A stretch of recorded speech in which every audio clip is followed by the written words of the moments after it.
probably rather be somewhere else. I don't know, man. You got NCAA tournament. So if I were playing in the NIT, I'd really rather it be somewhere else. That would be the one. But attendance-wise, I mean, probably helps, and the more you'll have more national media. There's a smart move by the NIT, though. They play it there now every year since they're not at Madison Square Garden. They're at Butler Fieldhouse or wherever it is. Yeah. Hinkle Fieldhouse, but wherever Butler plays. By the way, speaking of Butler, friend of the show, Homewood guy, Ronald Norred, has become the head coach at Butler. So from Homewood through his playing days at Butler, back through the high school and college ranks, Ronald Norred now gets the chance to be a head coach at a tough job, yeah. But he's now going to be the head coach at Butler. He was an NIL guest with us before NIL existed. He used to come on our show all the time. That's right. Speaking of a guy who used to come on our show all the time, Bruce Pearl, former head coach of the Auburn Tigers, back when before he was the coach of the Auburn Tigers.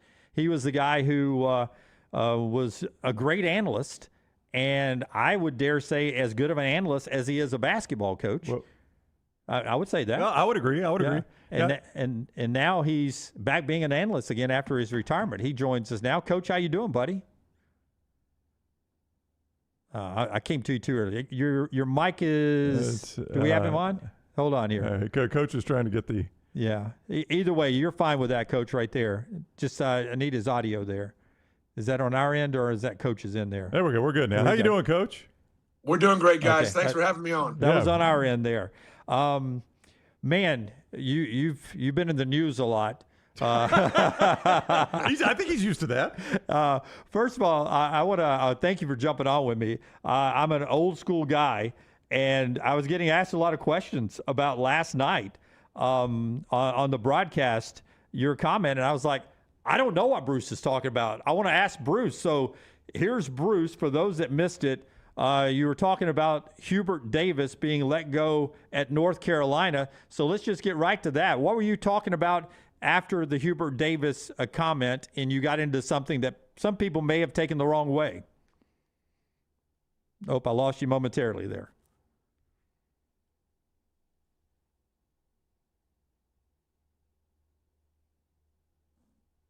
That's on my end there. We'll get him back here in just a second. He turned off his video. Yeah, okay. That's an accident. We'll work on that. We'll get him back here in a second. So Bruce Pearl, who is with us here, we'll get him back as soon as we can here technically. If you missed it last night, that was Bruce talking about the Hubert Davis firing. I think it's on his end. We'll wait for him to jump back on. And in the meantime, Brownie, why don't you tell us about our friends at A+, and we'll wait on Bruce to hop back on. Yeah, that's right. A+, that's our guy Brad Bell. When it came time to redo the master bath in the Brown house, Brad Bell was the guy that inevitably we kept coming back to. My wife Jennifer scoured the internet looking for the right person for the job. Brad Bell was the guy that we picked after talking to a number of contractors, getting quotes. Brad came and looked at the job, and he did tremendous work. You can see more of his before and afters, alabamabathroommodels.com. That's alabamabathroommodels.com or 205-422-1758. Brad Bell, alabamabathroommodels.com. Never miss anything from the next round when you listen on demand through the podcast platform of your choice. Apple, Spotify, iHeart, or Google Podcasts. Wherever you listen, always like, follow, subscribe, and turn on automatic downloads so you catch every part of the next round. Listen anywhere in the world at any time on the Next Round podcast feed and support the show by following, subscribing, and turning on automatic downloads on any podcast platform. Thanks for always making the Next Round a big part of your day. Get all your favorite Next Round gear all in one place. NextRound.store. From our Next Round hats to the logo tees to the all-time best-selling Y'all Can Have the Rest shirt. You can look your best by shopping with us at NextRound.store. Take the next round anywhere with NextRound.store. I'm attorney Alexander Shinar, Alabama born, Alabama raised, and ready to fight for your rights. I have one of the largest firms in Alabama, and we are here to help you get the compensation you deserve. Call me, Alabama, 323-1000. No representation is made that the quality of legal services being performed is greater than those of other lawyers. Jim Dunaway, Lance Taylor, Ryan Brown. Live from the Birmingham Racecourse Casino Studios, the Next Round, presented by Bud Light, is on now. Not one of you, not one person out there watching, nobody is reporting it this way, nothing. Nobody sent one landmine emoji to me. Nobody in the national media is talking about it this way. But this may go down as the biggest landmine in show history. Oh, come on. You landmined in a presidential election. Well, did you send something out? Like, are you talking about because of the bracket challenge? Yeah. Duke. But see, we didn't know where we stood on that. Oh, I knew. Yeah. I reached out to I didn't know the math, but I knew if Duke won, it was virtually over. Well, no, I figured if Duke was to win the national championship, it was over. But I reached out to Brooks yesterday and just asking what the update was because I had a feeling that game was really, really pivotal. Oh, was it ever? And see, I didn't know for sure. And, we're at a venue watching it, and I'm like packing up at halftime. I'm like, this is terrible. Oh, I know. At halftime, I felt really good. Yeah, and go home. They're down 15 and a half. Go home and start watching them chip and chip and chip and chip. And then after the fact, I was like, damn, maybe I'm still alive, even after losing Florida in the second round. Like, I tried not to landmine it because I knew how important it was. It tipped as I'm leaving the golf course, and I turned on SiriusXM radio on the drive. And Duke was up early, so I turned it off. I'm not going to jinx this. I get home, Maggie's watching it downstairs. I go upstairs to my sports room, and I'm watching reruns of Mad Men. I'm not going to jinx this thing.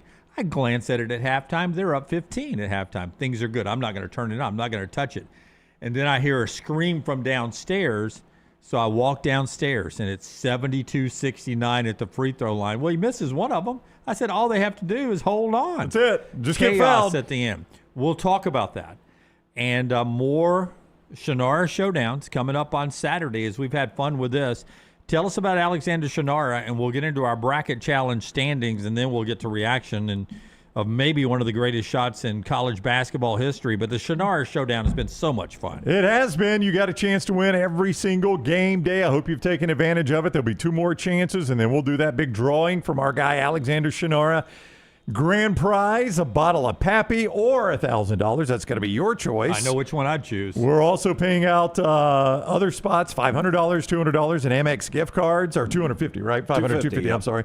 $250 from our guy Alexander Shannara, trial attorneys. So keep your eye out for Final Four in the national championship game. You have 3 more games, or 2 more games, I should say, 2 more days to get in on this. Shannara.com, Shannara.com. We'll do 3, Ryan. I'm going to do 3. Okay. I'm going to do both the Final Four games. Perfect. Good job, Brooks. So we'll do 3 more games. I'm not wrong. Shannara.com, Shannara.com. Alexander Shannara, trial attorneys. You don't pay a dime unless they win your case. You know about their personal injury cases, but they handle much more than that. Fire and storm damage, bad drug and device cases, employment cases, workers' compensation, all of that. Shannara.com, Shannara.com, Alexander Shannara, trial attorneys. I mean, seriously, sometimes I wish the 49ers would hire scientists to do a research on me to see if I've got an electromagnetic force that's causing me to lose the way I lose. You haven't heard this yet, but I only placed 13 bets in basketball in Vegas when I was out there this past time. 2-11. Okay. So, 4-41 in my last 2 trips to Vegas. That's pretty incredible. I don't think Shaquille was ever that bad in a 45 stretch free throw. As we talked about with Furman, it's maybe harder to go 4-41 than 41-4. It's the same difficulty. I know the odds say that, but I think if you're trying to lose that many games, you're eventually going to win some. Nobody loves me in Vegas more than my friends do because they Jimmy Oppo all the time. Okay, Brooks, walk us through the standings and scenarios, and then we'll react to that and Alabama basketball losing since the last time we've been on. Where are we in the bracket challenge? Ryan Brown and Jim Dunaway are tied for first. Ryan has Arizona as his national champion. Jim has Michigan beating Arizona in the Final Four. Lance is 1 game behind. He has Arizona beating Michigan in the Final Four, but he had Florida as his national champion. So here are the scenarios. Arizona wins, Ryan's the winner. If they win the national championship? If they win the Final Four. It's going to come down to the Arizona-Michigan game. Okay. If Arizona wins, Ryan's the overall winner. If Michigan wins, Jim is the overall winner. If Arizona wins, Lance finishes second. If Michigan wins, Lance finishes last. So, Lance, you're punished. Damn. But he gets to choose the punishment. I was still in this. Wow. If Arizona wins, Lance at least gets to choose his punishment. So I can finish first or second. Is First that right? or second. You're locked into either winning or choosing your punishment. That's kind of what I thought after the UConn shot with. I'm thankful to still have a shot at this. So it comes down to Arizona, Michigan. Yeah. So if Arizona wins, I win. If Michigan wins, Dunaway wins. Correct. Wow. I mean, I'd heavily go play Arizona right now if I was a betting person. Is this the closest it's ever been? Yeah, pretty close. You know, I don't know if we've had somebody like you to do, running standings, moment by moment. I think it's probably the closest it's been. I mean, but It seems like it. Here's the problem, Brooks, is we've changed scoring over the years. Sometimes we've done the scoring where it's weighted. Yeah, weighted. And once we've gone to the 1 game, 1 point scoring, which is the fairest way. It's the fairest way to do it. Yeah. This is probably about as close as it's been. Yeah. Congratulations to Scott Forrester over there. He's clinched at least a tie, is what I'm seeing. Tyler, were you trying? I haven't watched a whole lot of basketball this season. I can see that. 38-22. Yeah. 0 points remaining, by the way. So, in I believe the eastern side of the bracket, I did pretty well. He did. He had a perfect bracket in the East bracket. Oh, well, how about that? That's 1 quarter. Hey, wait till we do the movie bracket challenge. I'll be sitting down there where you are if we ever do something like that. I don't know how that would work. I don't either. I'm looking forward to it. So Tyler's got the punishment coming, and explain that to me because I was gone when y'all decided this. So 9 hot dogs, 9 beers, 1 show. Correct. All right. I'm gonna give it my best. He's gonna sit in my seat, and I'm gonna produce the show. Okay. Or should I try to produce the show while doing it? That might be funnier. Or we may. Sit him in here. We'll put him in that special chair over there. Just let him Just hammer. put a camera on. Hammer over there. We'll use a camera on him. Yeah. We can lose my tight shot. Put him over here on this side where I got the tattoo, and lose my tight shot, and we can just keep Tyler in a box the whole show. Just in a little smashed. circle. Yeah. So where are we getting the hot dogs from? That's it. I thought about that. Your call. Yeah. Your call. No, I thought about that. I mean, it depends on the size, right? Like if you do those Nathans, those things are long. 9 in the morning is your issue here, which is what I was thinking. Yeah, I would be shooting for the smallest hot dogs possible. Yeah. Just go to your local hot dog stand. We'll get you 9 of those. Does he have to have toppings on it? I mean, it's up to him. Yeah, up to him. So my plan was to just get like plain hot dogs and then switch up the condiments. Okay. Like, just bring my own condiments. See, you're worried about the hot dogs. I said the other day, and I'll say it again. It's the 9 beers I couldn't do. Well, I don't think I'll be able to do either. I've never had 9 beers in one sitting, and I've never had 9 hot dogs in one sitting. That's great. That's good. But you do drink. We don't want to start a bad habit. You do drink, right? Yeah. Okay. Yeah. Okay. Good deal. Good deal. I couldn't finish 9 beers. If we send him in the wrong direction at his age right now. Start a bad habit. Well, I mean, if he didn't drink, and all of a sudden we're going to be forcing beers down him, we probably should. Yeah, it's not like it's 9 cigarettes. I don't want you to be. I don't want you to be Tiger Woods on the way home too. So we're going to need a driver for you. Oh, absolutely. Yeah, I'll just get an Uber. Okay. Yeah. All right. No. Yeah. We'll figure that I out. might be driving you. Does that count? That would be great. That would be a if great that's the first Uber. Yeah, you have to Uber Tyler, and he throws up in your back seat. All right, let's get to the game on the court, what happened and why everything is the way it is, and then we'll get to Alabama's loss back on Friday night, and a lot of college football to get to throughout the show today, being brought to you by Greg from Pell City and Storm Restoration Roofing. Greg is there. It's the storm season. The weather's not always calm in the spring. It is about to turn to April. April is showers, the thunderstorms. You get that all the time. Greg wants to make sure your roof is ready to survive another summer in the South. He'll give you a free no-cost roof inspection, 205-542-3531. He and his wife, Andrea, own the company, locally owned for over 20 years. They will take care of you, A-plus rated with the Better Business Bureau. He's got a lot of things for you, like a lot of houses go on the market this time of year. He's got a soft wash program that'll make your roof look practically brand new. Take out all the staining and everything. Actually adds life to it. He's got a builder's license, so he can do small repairs on your roof. But that free no-cost roof inspection and getting to know Greg right off the bat's the best way to start with him. 205-542-3531 or Greg from Pell City there on Facebook. Duke is the first number 1 seed ever to lead by 15 or more points at halftime and lose the game. They're 134-1. Number 1 seeds are with 15-point leads or more at halftime. I'm that's the only part of the game I watched, and I'm sitting there with Maggie. She's new sports fan. She doesn't understand anything that's going on. I said, once they get it in, they just got to hold on, foul, hit 2 free throws, and this thing's over with. I understand what they were trying to do, but my goodness, it seems to be the dumbest play ever. Well, I mean, I think the problem is Caden Boozer picks up his dribble. And all he had to do, take the foul. You're in a great situation because at that point, there's roughly 7 seconds left in the game.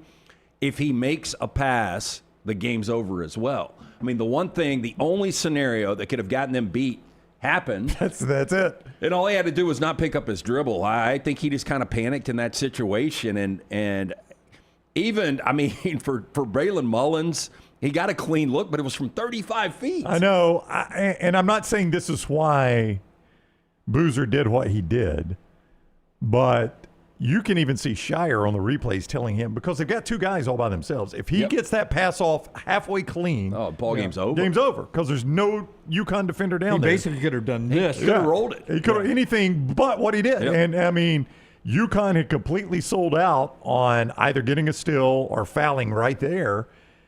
And if Boozer gets that pass off, the game's over. So I know what he's trying to do, and it's easy for us, and everybody in the world was saying it, just hold the ball and get fouled. Yeah, and the unfortunate thing is everybody's accountable here, but John Shire, I know we're about to hear from him, but this is a guy now that's going to take all this heat. I mean, they've won 35 games in back-to-back years. It's twice now. But last year, to me, I know Auburn was the number 1 overall seed. I thought Duke was the best team. And when you look back and you're like Cooper Flagg and Con Knippel, for that team to not be able to win a national championship, and then this year is dominant as Cameron Boozer was. And this is 2 now big-time collapses for him. Oh, yeah. Absolutely. I mean, he's wearing this.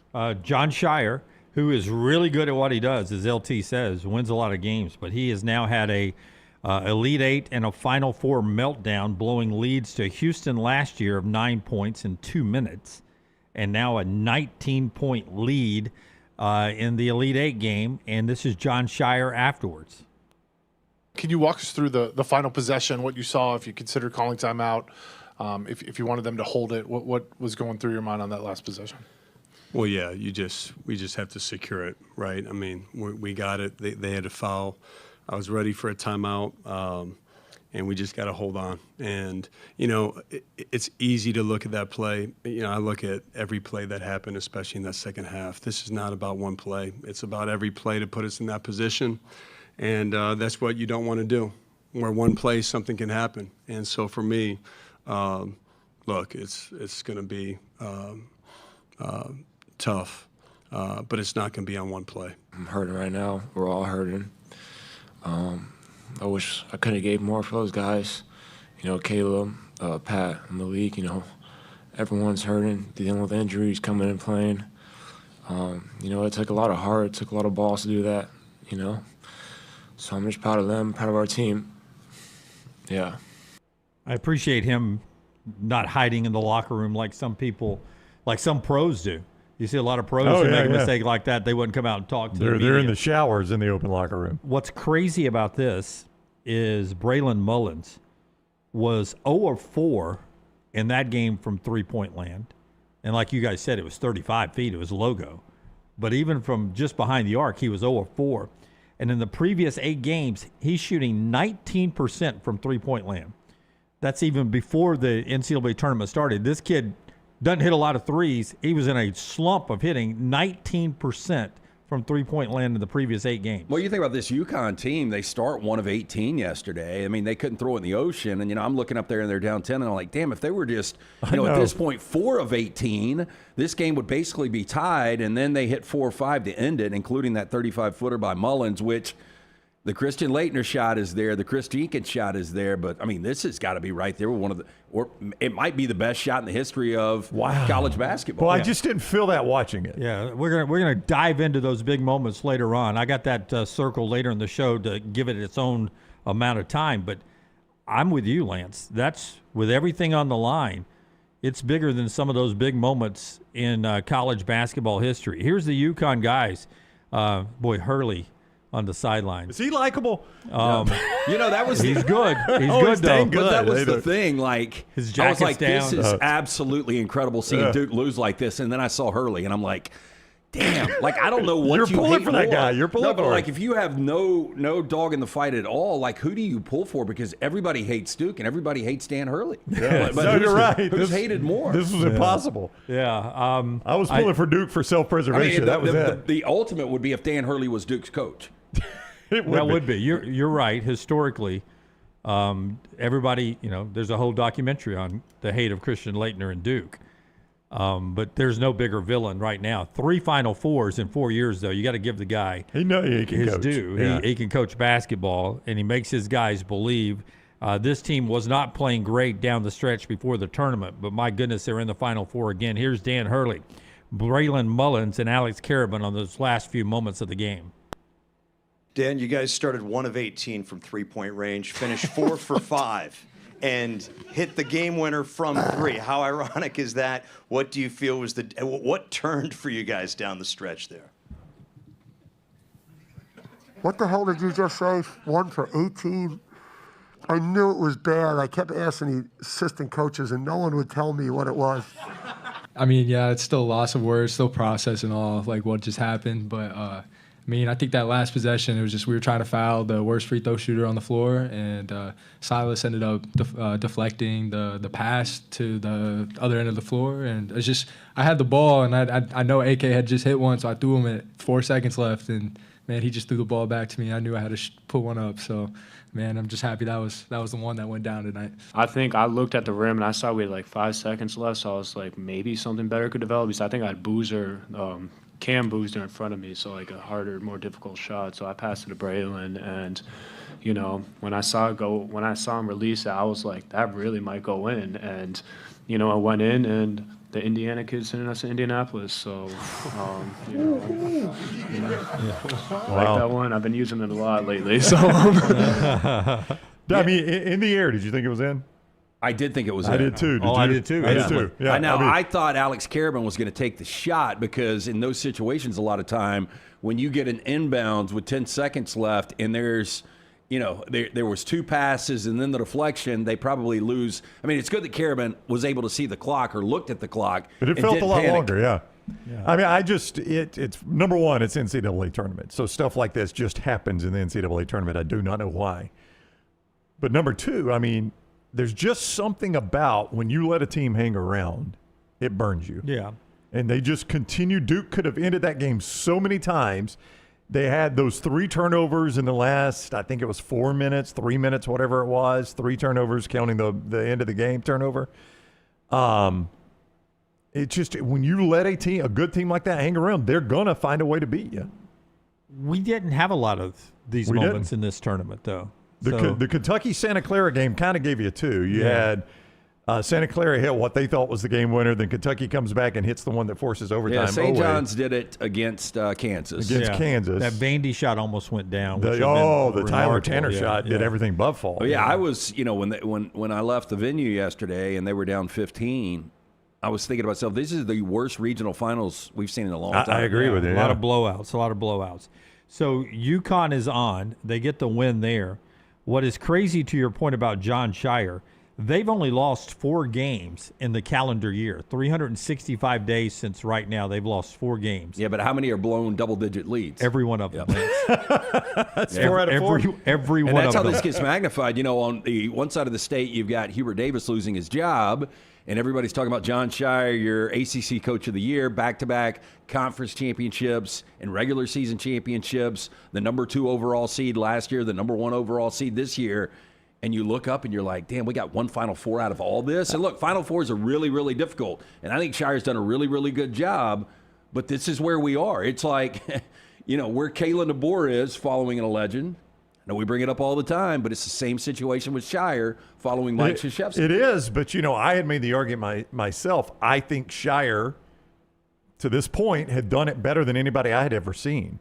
Like he wins a lot of games. A guy following a legend because Duke really hasn't fallen off one bit. But you guys do agree that there are 2 seasons, and the one that gets more magnified is the 3 weeks of March Madness. Oh, yes, sir. Yeah, and so as good as you are, and you've got 35 wins last year and 35 wins this year, you still don't have a win in the Final Four. As good as Shire has been at doing this, I can promise you right now in the state of North Carolina, the same phrase that we've heard here a lot, this would never have happened under Nick Saban. There's a lot of today, look, I love Coach Shire, but this would never have happened under Coach K.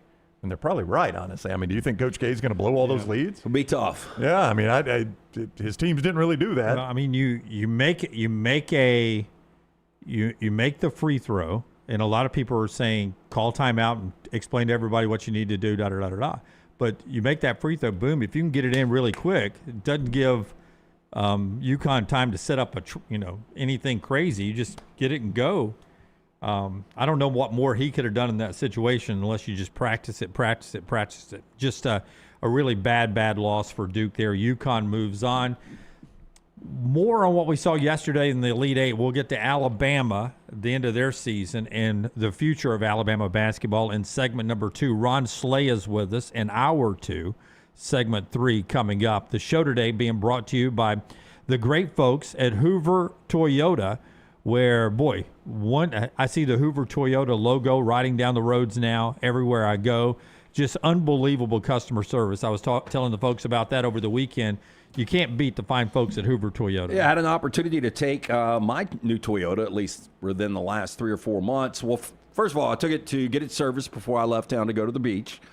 Service department did just an incredible job, and then took it on the first road trip. Absolutely fantastic. You know, when I was first in the market to buy my daughter a car in December of 24, I wanted something that was reliable, safe, something that holds its value. Everyone swears by the Toyota brand, and Hoover Toyota, serving Birmingham, Alabaster, Vestavia, new used car financing, auto service, genuine Toyota parts, giving the art of customer service for over 20 years now with the philosophy to give information to their customers. They offer the red carpet program, give you ways to let your friends and family experience the amazing shopping experience. To view their inventory and great pricing, you stop in right there, Highway 150. Go see Scott, Harold, Kim, all the fine folks. Tell them the next round sent you. For more information, you can view their inventory today. Go to hoovertoyota.com. And our fine friends at Talladega Super Speedway, we're about to flip to April, later this month in April.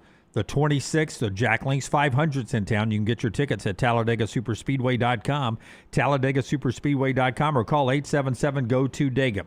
The unpredictable super speedway racing on the high banks at the world's fastest speed race. Got a couple of races on Saturday and then the big cup race on Sunday. And don't forget to upgrade with a garage experience and watch your favorite teams work on their cars up close and personal. Get those tickets right now. TalladagaSuperspeedway.com. TalladagaSuperspeedway.com. The Jack Links 500 at Talladega, Sunday, April the 26th. Tennessee runs into the same buzzsaw that Alabama did, 95-62. The biggest Elite Eight blowout since 1989. 33, another Michigan team, by the way, a 33-point win. And Yaxel Lindenberg had 27. Here's Rick Barnes on the Tennessee program that has never been to the Final Four, making it to the Elite Eight again. Rick, what's it going to take to close the gap between you guys and these number 1 seeds that y'all have faced the last 3 years? Well, we're going to have to shoot the ball better. There's no doubt. We got to shoot the ball better. We're so inconsistent doing that. We still have to be better finishing around the rim. You've watched us all year, and we missed too many of those shots. Obviously, we've got to continue to build. Our defense got us here. You know, it really did, and it's no question. And we've had games where we struggled to score, but you're playing against a team, an outstanding team today that was scoring. And it'll just simply, we all have to get better. We all have to keep working at it. And we know that we certainly know what it takes to get here. Now we've got to figure out getting through to the next level, and it's on this day you've got to really be at your best. That's 6 Elite Eights for Rick Barnes as a coach, and only 1 has ended in the Final Four, and it's 3 straight at Tennessee. I mean, yeah, but like it's kind of his glass ceiling and their glass ceiling. 3 straight Elite Eights is That's hard to do. Man. It's hard to do. And I think he did maybe his best coaching job. Like, did we have any expectation for this Tennessee team? Not really. It looked like it was going to be a big step back. Not once you saw him in SEC play. You're right. They didn't seem to be as good as recent years. No, look, and I mean, they still, it's a typical Rick Barnes team. They led the nation in offensive rebounding. Offensively, they were challenged, and you saw it yesterday. And when Michigan is hitting their shots with their length, my God, they are virtually unbeatable. You and I were talking before the show that it seems like Arizona-Michigan is your national championship matchup. Yeah, I hate that it's a semifinal. I know, that does suck. But, Tennessee to shoot 32%, and they were even on boards yesterday. But I just think this Michigan team, when all things are clicking, the way Yax plays, Elliot Cadeau has been great. It's just they're going to be – you're going to have to be on your absolute best. And it's going to be weird, the dynamic of Arizona – with the way they love to shoot the twos, and they really don't use those perimeter shots against Michigan where everybody can shoot it. Yeah, it's going to have a very much 1980 USA Olympic feel. Like the winner of that game on Saturday night between Michigan and Arizona is going to have to come down to earth and beat whoever that other team was, Finland or whatever. It's like, feel like you just won the gold medal. You got to go back and win one on Monday night. Here's Yaxel Lindenborg, who spent a couple of years at UAB. About the 21-0 run. I mean, 21-0 run against Tennessee in the Elite Eight. This Yaxel kid, pretty dang good, and he talks about just how good this Michigan unit is. It seemed like during that 21-0 run, the ball was really humming around. You guys were making extra passes. What goes into that, and why is that? What happens when you guys are really moving the ball like that? Man, we start off every practice pretty much with hibachi passing. That's that's pretty much the drill. We go out there and we make the right pass. So like I was saying before, we're an unselfish group of guys. Nobody cares about their stats on this team. We don't have a man. We don't have a best player on this team. We have a guy who's going to show up that night. We have a couple guys. It doesn't matter. We're going to go out there and do whatever we need to win. And if it's making an extra pass, everybody on this team will make that extra pass for each other no matter what's going on. What do they? If they win the national championship, can they be the greatest Michigan team of all time? Is the bar to beat? I mean, the Fab Five never lifted a trophy. No, they never lifted. Yeah, I guess the bar to beat's the Ramel Robinson team. Yeah, there's only, will this be their third or only their second? He said that after they beat Alabama in the post-game interview. We're just trying to be the best Michigan team of all time, and if they win it, they could be. You'll remember Lance, who was on the 1993 Kentucky team, but this is the first team to be averaging 95 points per game in the NCAA tournament and make the Final Four since that 1993 Kentucky team, which was Pitino's Bombinos, right? When they really lived by the three and died by the three. This team is unbelievable right now, but they're about to play another unbelievable team in Arizona. As they were dominating Alabama, they were talking on the broadcast about Yax wasn't given an offer from Nate Oats. Did you guys talk about that last week? We did. Yeah. There's now conflicting report. Dusty May even came back and said, "Don't tell Yax," but Nate did offer. Because I would find that impossible. Yeah. Well, except for the fact that Nate probably knew what the price was. Yeah, they actually reached out to representation and got the number and probably hung up really where it was going. And Nate actually talked about Dusty May. I called Dusty, and we joked on the show that it was probably, hey, let's just throw out $2 million. If I get $2 million, are you guys going to go past that? And Dusty's like, if you get 2, we'll go 2-1. If you get 2-2, we'll go 3. We're going to take it. We're going to get this kid. We've been part of those live auctions where it's just back and forth and back and forth. Dusty was the wealthy guy in the room. Yeah, but that was, I don't know why you say that on a broadcast unless you've heard that, which I thought was really weird. And it was hard to believe because Nate Oats seems like one of those guys that he's going to shoot his shot at the recruit, and if they say no, they say no. And a guy that is 45, miles away. Yax came back and said, "I never personally talked to Nate Oats. Nate Oats never talked to me." Yeah. So my representation may have gotten offers from Alabama or inquiries, but I never heard from him. I think what we've learned about Yax is he's one of those guys that's always trying to find somebody that's offended him and somebody that has slighted him so he can have a chip on his shoulder. Yep. And I didn't realize that about him at UAB, and maybe it wasn't obvious at UAB, but in this tournament, it's become very obvious. Well, there weren't those moments. Yeah, exactly, right. What Michigan did to Alabama, and more importantly, where Alabama's program is, what the future looks like, and some comments we've heard since Alabama's loss to Michigan coming up in our next segment on the show that's being brought to you today by lanceslock.com.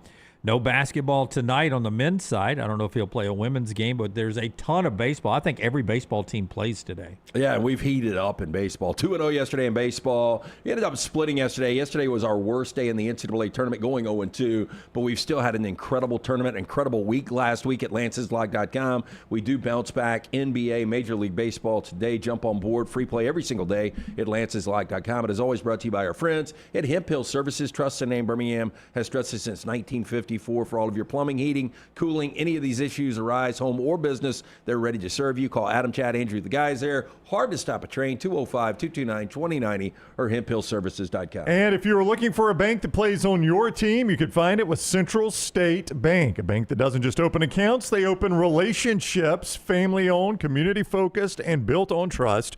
For more than 100 years, Central State Bank has served Shelby and Tallapoosa County and all of Central Alabama with decisions made by local people you go to church with, people you go to the ball fields with, people you live next door to. Those are the ones making those decisions and giving you that personal service. Central State Bank is rooted in community, driven by relationships. Member FDIC. Follow Scott Forrester on Twitter at ScottForresterTV. I'm attorney Alexander Shinar, Alabama born, Alabama raised, and ready to fight for your rights. I have one of the largest firms in Alabama, and we are here to help you get the compensation you deserve. Call me, Alabama, 323-1000. Your representation is made that the quality of legal services being performed is greater than those of other lawyers. To everyone who craves a fresh meal made just for you, let our team member Jacob share what's special about Culver's. In Wisconsin, our food comes from the heart, and taking the time to handcraft your meal with care is how we've always done it at Culver's. It's why your Butterburger doesn't touch the grill until after you order. Come to Culver's and let us serve you a Butterburger, made special just for you. From Wisconsin with love, welcome to Delicious.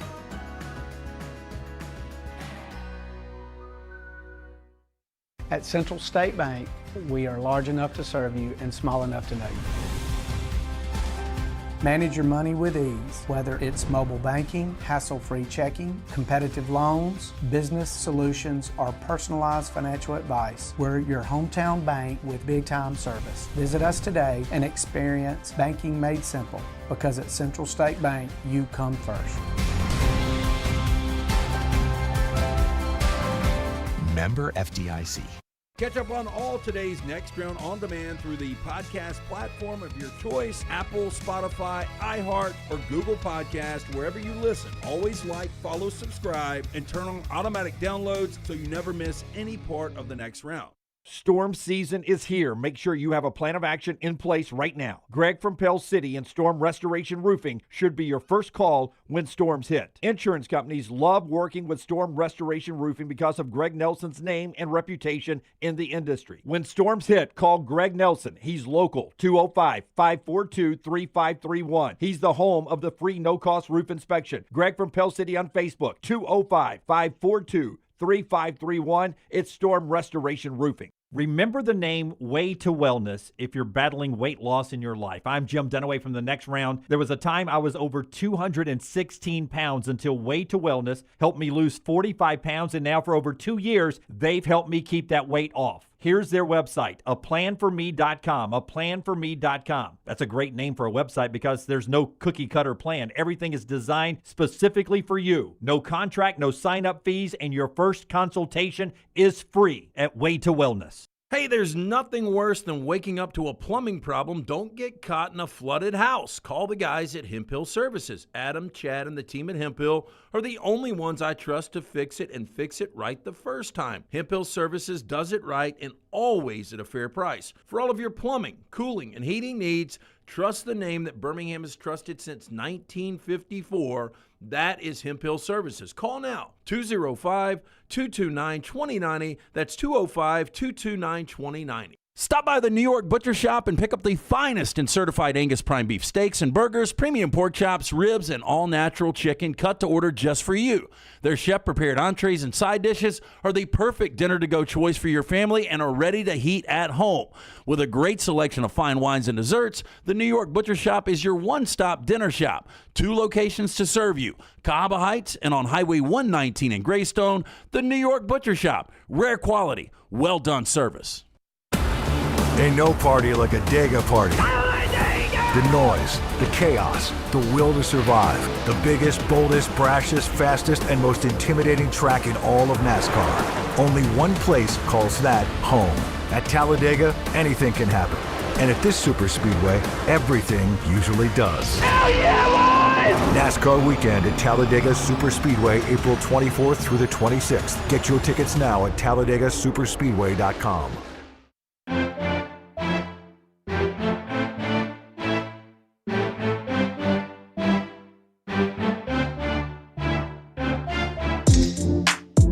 Going on here on the show that's brought to you by our friends at JohnstonRVCenter.com, JohnstonRVCenter.com. Later in the show, we'll get to Alabama's spring scrimmage back on Friday. And Ryan Coleman Williams, I've got it right. He had a pretty good scrimmage. Yeah. Auburn's back in the practice field tomorrow. Football a little bit later on. But more basketball on the Alabama side after Brownie tells us about Johnston RV. I-65, exit 304 in Coleman, 334 in Decatur is where you find them in person at Johnston RV Center and always online, JohnstonRVCenter.com. JohnstonRVCenter.com, where you can shop by your budget. You can shop by the size of the RV you are looking for. They make it super easy. And everything you get there at Johnston RV Center that is new or qualifying pre-owned is covered by a lifetime warranty from RV Warranty Forever. So they stand by their product for life. And you can find that at Johnston RV Center. Again, I-65, exit 304 in Coleman, 334 in Decatur, and always online at JohnstonRVCenter.com. All right, so first off, Nate Oats and Greg Byrne. Byrne sends it out, the Alabama athletic director, on social media, a picture very quickly. We are good, exclamation point. He's not going anywhere. Of Nate Oats and Greg Byrne standing together there after the over the weekend. Your take on that is that everything's worked out for the future. Take Nate Oats' name off of North Carolina, Kansas if it opens, anything else? We're good, it says. How do you feel about that? It made a lot of Alabama fans feel good. He's not going anywhere. Yeah, I mean, well, first of all, we heard what Nate Oats said about his relationship with Greg Byrne, listing it as one of the many reasons he wants to stay at Alabama and saying he hopes it lasts forever. So when you see a photo of those two arm in arm, basically, that's a really good relationship, according to Nate Oats. When you say we are good, he's not going anywhere, I think everyone is like, okay, well, the North Carolina job's open. Obviously, Nate has used that to leverage whatever he wanted to get. And with Nate, it's probably not more money for him, I would have to say. I mean, he's making really, really good money. It's probably more NIL and maybe some more assistant pool. Yeah, I'll stick with it. You know, I've said it for years now that I think the only job he would take would be the NBA, because once you get to a Final Four doing something that's never been done in Tuscaloosa, if you get to a Final Four, you can win a national championship. And just imagine if he was to ever win a national championship. Now, you know, much like the question that was asked to Rick Barnes, how do you start competing with these ones? Well, if I'm a Tennessee booster or if I'm Rick Barnes, I'm going to those guys now and saying, hey, look, if you give me a little extra money and I get one or two blue chippers that guys like, you know, are on Kentucky's roster or Duke's roster, I can win us a national championship. I'm sure Nate's saying the same thing, but why? You know, I guess it would be an ego thing if you're to go to a North Carolina or Kentucky to be, you know, in those hallowed halls. But to do something that's never been done before, I think is more important. And he's going to make as much money in Alabama as he can make anywhere. It's not a money thing. Well, let me ask you quickly, though. Tom Hart brought this up on the show last week. He didn't like Nate to North Carolina either. But he said, what if Dusty May took the North Carolina job? Then Michigan's open, and Nate's a high school coaching legend and has become a fan favorite in the state of Michigan. Izzo says he's coming back at age 71 to keep coaching next year. But I've always been the most concerned about college jobs in Michigan and Michigan State. Yeah, but like, why would Dusty May leave Michigan for North Carolina? I don't know. Yeah, I mean, again, I think he's very comfortable. He's an Indiana guy, so he's more Big Ten than anything else. Michigan State's going to open sooner than later. Yeah. You know, those are the two jobs that have always concerned me in college about Nate Oats. Michigan and Michigan State. Yeah, once you turn down Kentucky, I mean, you've said, okay, I'm going to stay here at Alabama. I got enough here at Alabama that I don't have to have a blue blood. I don't know and I don't even know if he has any fondness to Michigan or Michigan State at all. I mean, you think about Michigan State, they got to combine 2 national championships in the last 40 years. Yeah. So it's not like they're hanging banners left and right. Now, if he loves the state of Michigan and he wants to be back there ultimately, you know, to maybe end his career, then that's a whole nother situation. But there again, you're not going to beat that. There's nothing you can do to counter that. Nothing you can do. Yeah. I mean, that's just where a guy wants to be. Now, I would say this, like, when you read that, you're like, okay, is this about the North Carolina job? You mentioned the Kansas job. If the Kansas job comes open, are we still good? He's going nowhere if the Kansas job is open. Now, I think they'll probably, even if Nate doesn't get another dime, and he probably will, I'm sure he'll get more NIL out of this, and there'll be a contract extension. The key to that is the buyout, because I will credit Nate got a big contract extension before the Final Four run. It was actually coming off a big loss in the SEC tournament. But he also agreed to a very large buyout. It was a very two-sided contract, which you normally don't see from a premier coach. That buyout drops tomorrow, I think it is, or not tomorrow, but Wednesday. Wednesday. That buyout drops from $17 million, I believe it is, to $10 million. 18 to 11. 18 to 11. So it's a big drop. If he gets an extension, does that buyout go back up? That's what's protecting you if you're an Alabama fan, because even if Kansas or North Carolina wants him, $18 million is a lot to pay to get a coach. Yeah, $11 million, by the way. I forget if it was Dusty May. I know Todd Golden's 11. I can't remember if it was Dusty, Lloyd, or both of them. Their buyouts are about $11 million as well. So that's North Carolina. If they don't get their guy, they're going to be in the neighborhood of paying, either going for Billy Donovan or an $11 million guy. You know what gets interesting to me on this NIL is internally coaches going against each other. And what I mean by that is you've got there's got to be a currency conversion rate on what $20 million is in basketball to what $40 million is in football. And my point here is, like, if Nate Oats is getting more in NIL, if I'm Kalen DeBoer, I'm like, well, he's getting a bigger percentage in basketball than I should be getting in football. Yeah. And I just wonder when that starts going head-to-head and you have some internal conflict in a program. Compared to, other football schools as well. Well, I mean, North Carolina, if Hubert Davis, I guarantee you, is probably like, why in the hell do we give all this money to Bill Belichick? That's right. If you would have given me more money, then I could have been more competitive and I could have kept my job. So I think we'll see more of those stories moving forward. I will say this about the North Carolina job, and there's a lot of people think Tommy Lloyd's the guy there. They do, yeah. Apparently Arizona doesn't have the money I guess we perceive them to have. Maybe not. Is what everyone says. But I think he'll be loyal, though. I do. Well, we'll see. I think he's probably going to get tested. This arena deal up there is an interesting thing. They paused it. They've shut it down. Completely now? No, they paused it. Oh, they paused it. Yeah. Paused the new arena talk because it's super political. Yeah, it's divided them right down the middle. Like, old school money people don't want it. New money people want it. And the entertainment district. And a lot of the old school Dean Smith people are like, this is Dean Smith Arena. We are not doing this. Yeah. And that's become a super political issue that a new coach is going to have to navigate. But the new money people also have businesses that are going to make money off of not only building the entertainment district, but running the entertainment district and all that. So it's split down the middle, but all that money that would go into that is going to be put to get North Carolina basketball back on the map. Well, I think they paused it. Shows you we're all going to be forgotten at some point, even if you're as great as Dean Smith winning multiple national championships. But I don't understand why you can't bring that back. And it's like the Calshi Dean Smith Dome on the like you still carry the name over and put a title sponsor, and everybody's happy in that situation. Yeah, Dean Smith stays there, but that's a story for a different time. Talking Alabama basketball right here. Let's hear from Nate and talk about his system and the future of Alabama basketball, brought to you today by our friends at CPAP Plus. The O'Neill brothers, if you're just looking for a restful night's sleep, it starts with our friends at CPAP Plus. Yeah, I don't know about you guys. I sleep better when I'm out of town.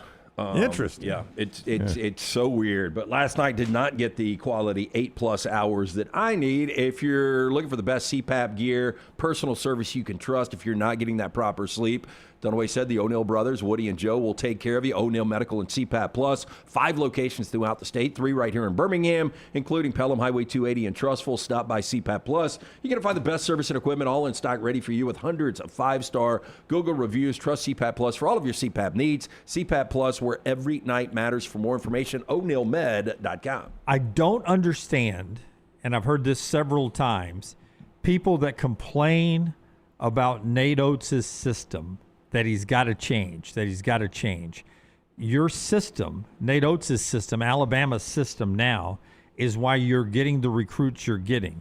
It's why you're retaining the players you're retaining. It's why you're in the Sweet 16 4 straight years now. It's why you've been to a Final Four. It's why you've been to the Elite Eight. To say you've got to change your system makes no sense to me. Do they need to get a little bigger in a position or two? Yeah, but they got caught with an injury they were not expecting this year, and they were one big man down. They've got to be better in the paint. But you can't change Nate's system. Nate's system is what makes Alabama elite. For those people that aren't comfortable with that, then you can be comfortable not going to the NCAA tournament every year. You can be comfortable being, up and down, up and down. Nate's system is why Alabama is where they're at. He's the greatest coach in Alabama history. I think everybody would agree with that now. 4 consecutive Sweet 16s. I thought this roster, and look, this is on Nate as well, was somewhat limited. And you talk about the lack of bigs. I mean, Sherrell did what he could. But, yeah, they were missing a piece or two. But to get to a Sweet 16, I mean, that's not like a low accomplishment. Again, he's a victim of his own success and what he's been able to do at Alabama. Now we're judging him against himself, which, I mean, he's just done a hell of a job. I had somebody say over the weekend, if he doesn't address the big man, we're always just going to be a Sweet 16 team. I said, but you're always just going to be a Sweet 16 team. Your last 3 years are Final Four, Elite Eight, Sweet 16. This is the worst year you've had. I don't. It's almost like now he's gotten labeled as just a Sweet 16 coach because they can't get a big man or whatever. I mean, that's dumb. And you led at halftime against one of the best teams in the country, and in the second half they adjusted to their perimeter defense, and you didn't have a counter punch. Now that's a problem, and that's something you got to address. But that system led arguably one of the 2 best teams in college basketball at the half. Well, and look, and you were also missing your second leading scorer. In Aiden Holloway. We continue to forget about that. And Alabama hit 14 threes. If Aiden plays, maybe they hit 5 more threes. Who knows? Or he's able to get to the basket maybe a little bit. Yeah, I just, I think the job he did with this Alabama roster, getting them to a Sweet 16, was pretty incredible. Another thing is normally this is a guards tournament. This year when you look at it, and that's what's so amazing that Florida is sitting at home. And by the way, man, if Florida could have just gotten to a Final Four, this thing would be well over. With that said, I thought Florida had the best front court in basketball, and now these front courts now are dominating, and Florida's the one sitting at home. Let's hear from Nate first on what we're talking about here on what he feels like he needs to do to get Alabama to that other level, the next gear, maybe to hang the first banner in Alabama history as far as a championship on the national scene. We know we got to get bigger. Some of it was some injuries and stuff that happened. When we saw the opportunity, that to bring some size on after all the adversity we went through, after Najee was declared eligible, and most people, including ourselves, thought, if they're going to declare Najee eligible, that Bediako would be eligible, and had one judge that thought so. He would have definitely helped the situation with the rebounding. So we tried to kind of shore up the Bristow, Collins, adversity, injuries with Charles, and we would not have gotten out rebounded by 13 tonight had we been able to continue to play him, because him and Sherrell would have played together a lot more, and they can both rebound, but it wasn't meant to be. God had something different in store for us. So why bring it up? Yeah, I don't know why he was bringing that up. And by the way, Bediako would not have been any difference against Michigan. No, I don't think so either. The game is too fast for him. He's a slow-footed guy. And isn't that the thing? Like, when you start talking about big men, your traditional big man in this system is going to be a bit of a misfit. Yeah, you got to be like Sherrell. You got to be able to dribble, bring it up the court. You got to be able to shoot it. Bristow was that guy. I never really saw Collins, but Bo Bowen is that guy. He just was very inconsistent. Yeah, they missed. That's what it's going to come down to. They missed on those 2 guys. Williamson and Bo Bowen. Yeah, they missed on those 2 guys. Yeah, I mean, Williamson, I think, thought – I don't think they thought he was going to come in and average like 18 and 10 the way he did in the Patriot League. But they thought he was going to be better than this. I mean, and it's not a shot at the kid. I'm sure he's a fine kid, but as a player, he's basically 5 fouls. I mean, that's really all Noah Williamson was for Alabama. So we agree, nothing wrong with Nate's system. No. Don't change anything, except the guys that you recruit to be that big in the middle, those bigs in the middle, they need to, A, be healthy, and B, need to be who you think they are when they come in. Well, see, and I think it would be easier with Nate. It's such an NBA system. Look, 3 and D, and you've got to be able to put it on the deck. You got to be able to shoot it. And this is what scouts want to see at the next level. They want to see a guy that is 6'8" or 6'9", that can do absolutely everything. The baseball version of the 5-tool guy. So I would think, you guys would agree, one of the reasons Nate's been able to recruit at the high level is the guys love this style. Yeah. Why would a 6'8", 6'9", 6'10" guy that's got a skill set not love this style? Well, the more Phylons you get, who will be, I mean, you would say right now he's a borderline lottery guy, right? Yeah, I think he's going to be a lottery guy. Okay, so the more guys like that you get and you put in the NBA as lottery guys or borderline lottery guys, like a Brandon Miller or a Phylon, that only helps recruiting. I mean, we talk about it all the time in college football. What helped Alabama recruiting? Nick Saban was loading the NFL with players. You start putting players in the NBA, players are going to want to come play for you. So that's Alabama, season in the past now. Auburn's NIT semifinal game comes up Thursday, 8:30, Illinois State, as they make their trip up to Indianapolis, where D3, D2, NIT, and, of course, the Final Four is coming up. We're going to talk to Ron Slay about what he has seen this year in the SEC now that the SEC book is closed and what's left in the Final Four. His thought on Advantage, Arizona, Michigan, all coming up at the top of the hour here. Michelson Laser Vision brings us the viewing menu. Tell us about Michelson. Best in the business. Make the phone call that I made back in 2003, 205-969-8100. Very important. Ask for Amy. She is going to make sure you get that hassle-free consultation, zero to lose, to find out if LASIK is right for you. Dr. Mark Michelson, Dr. Jen Michelson, best in the business, 205-969-8100. For more information, michelsonlaservision.com. All right, I got another Scream Unseen event tonight, an unreleased horror movie. It will most likely be a movie called Hunting Matthew Nichols, which I know literally nothing about other than this little blurb. 2 decades after her brother mysteriously disappeared, a determined woman sets out to solve the case. When a disturbing piece of evidence is revealed, she starts to believe that he may still be alive, and shot like a found footage kind of documentary style. So, And you'll be there. Maybe, because there's also the Mummy Returns re-release that I mentioned last week, and I rewatched the 1999 The Mummy last night and had a lot of fun with it, so I'm more leaning towards seeing The Mummy Returns today. But Netflix also has a new release in their Untold series, The Death and Life of Lamar Odom. It traces the life of Lamar Odom from his rise to NBA fame and marriage to Khloe Kardashian to his near-fatal overdose in a Nevada brothel. I'd forgotten about that story. Did he die? No. That's what's so misleading about the title. Yeah, when Tyler said I had to look it up when I saw the title. I'd forgotten about the OD, but I randomly was talking about him the other day, and I don't know why Rhode Island came up. Well, he played there. But he played there. And, I know why it came up, because Brooks was trying to he was building a graphic on states that had never had an NCAA tournament team. And I was like, you start looking at the small states, and I would say you'd immediately say Rhode Island, but you forget about a guy named Lamar Odom, who was and Tom Penders, fantastic. But then Providence is also in Rhode Island. So, no, I had not even thought about Lamar Odom in forever. Yeah, I wonder what Lamar. I guess we'll find out if we watch the documentary. I guess so. I guess I'll have to watch. I will not. Y'all let me know. But he's alive, Jim. You're happy to hear that. I love me some Lamar Odom back in the day, though. The player at Rhode Island or just in the NBA? No, in the NBA. He was a great player. He really was. Got hit with the Kardashian curse, though. Yeah, that'll get you every time. And then finally on viewing menu, Hulu has added this movie to its catalog. You can hear Lance talk about it briefly on the next reel on our top 10 movies of 2025 episode. It is Dangerous Animals. Very good.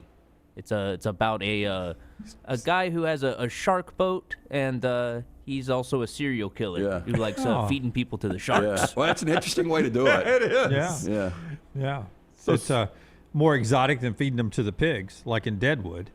But it works eat either way. everything, though, right? Yeah, pigs eat everything but the bones. Do the sharks eat the bones? Yeah, they eat it. Oh, okay, so they eat everything. All right. They just eat you whole. Yeah. I think the pigs eat the bones. Do they? Oh, yeah. I I watched, the bones. Jack and I watched a movie the other night where they fed the guys to the pigs.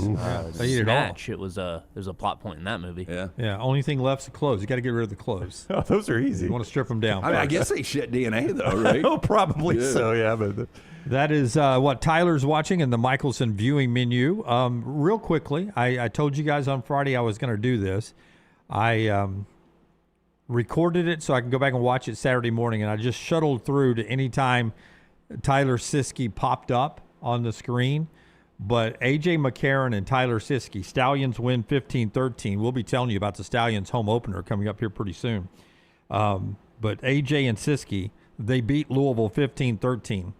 Joel Klatt on the broadcast raving about A.J. McCarron's demeanor as a head coach. Doesn't look like a young guy who's never done this before. And then he really raved about Siski's play calling.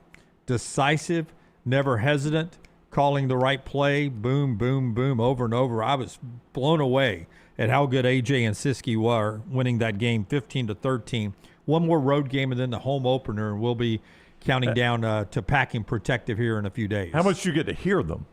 Oh, a lot. A lot? I mean, you get Siski calling the play almost every play. Really? Yeah. I mean, did they have to bleep any? And he's on cam. There was some. They probably let it go. It's Fox, right? Yeah, but he was just calling the play. Yeah, when he's calling plays, he's probably good. Yeah. Yeah, but AJ's locker room was intense. Some of that's floating around on social media. Yeah, I see that. They don't bleep that. Yeah. By the way, and people were like, does AJ kiss his mom with that mouth? And I was like, did you see Dan Hurley's mom? Oh, yeah. She dropped the F-bomb. Yeah. Holy. Yeah. Well, you remember who coached AJ, right? Yeah. Oh, it was Nick Saban. Yeah. Where'd he learn? AJ's heard those words before. Ron Slay coming up on the other side. Show brought to you by Odie's. These guys will be back at Odie's on Wednesday night. Yeah, I got an announcement coming up this month. Odie's Tavern, great place to go for lunch or dinner. Great place to watch the Final Four coming up this weekend. Live music every Friday and Saturday night. 2 locations, the original in Crestline, newest location in Edgewood. Great food from Rodney Davis for almost 4 decades now. The award-winning wings, delicious burgers, great sandwiches, like the Diablo sandwich, ice-cold beer buckets full of the Bud Light. Get in, go see Will Haver and that great staff. Birmingham Institution, it's Odie's Tavern. I'm attorney Alexander Shinar, Alabama born, Alabama raised, and ready to fight for your rights. I have one of the largest firms in Alabama, and we are here to help you get the compensation you deserve. Call me, Alabama, 323-1000. Your representation is made that the quality of legal services being performed is greater than those of other lawyers. To everyone who craves a fresh meal made just for you, let our team member Jacob share what's special about Culver's. In Wisconsin, our food comes from the heart, and taking the time to handcraft your meal with care is how we've always done it at Culver's. It's why your Butterburger doesn't touch the grill until after you order. Come to Culver's and let us serve you a Butterburger made special just for you. From Wisconsin with love, welcome to Delicious.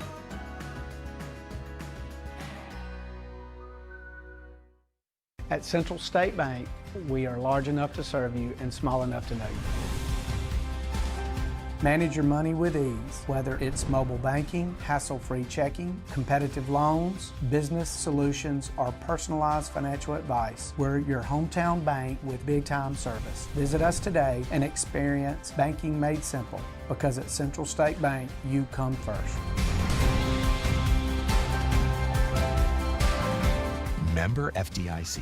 When you crave activity like we do, you belong in the Roback family. Get the best golf wear, hoodies, and activewear for men and women at Roback.com. Use promo code TNR20 to get 20% off your order. That's Roback.com, promo code TNR20. Hey, there's nothing worse than waking up to a plumbing problem. Don't get caught in a flooded house. Call the guys at Hemp Hill Services. Adam, Chad, and the team at Hemp Hill are the only ones I trust to fix it and fix it right the first time. Hemp Hill Services does it right and always at a fair price. For all of your plumbing, cooling, and heating needs, trust the name that Birmingham has trusted since 1954. That is Hemp Hill Services. Call now, 205-229-2090. That's 205-229-2090. Hey, let me tell you about our friends at Urology Centers of Alabama. Compassionate and comprehensive urological care with 35 physicians, 17 locations across Alabama. Their patient-centered approach to all of your urological needs. Remember, they've got that new men's health center. It is beautiful, helping men with a wide range of sensitive male issues in a comfortable environment. You can always go online, visit UrologyCentersAlabama.com, schedule an appointment with one of their many urologists today.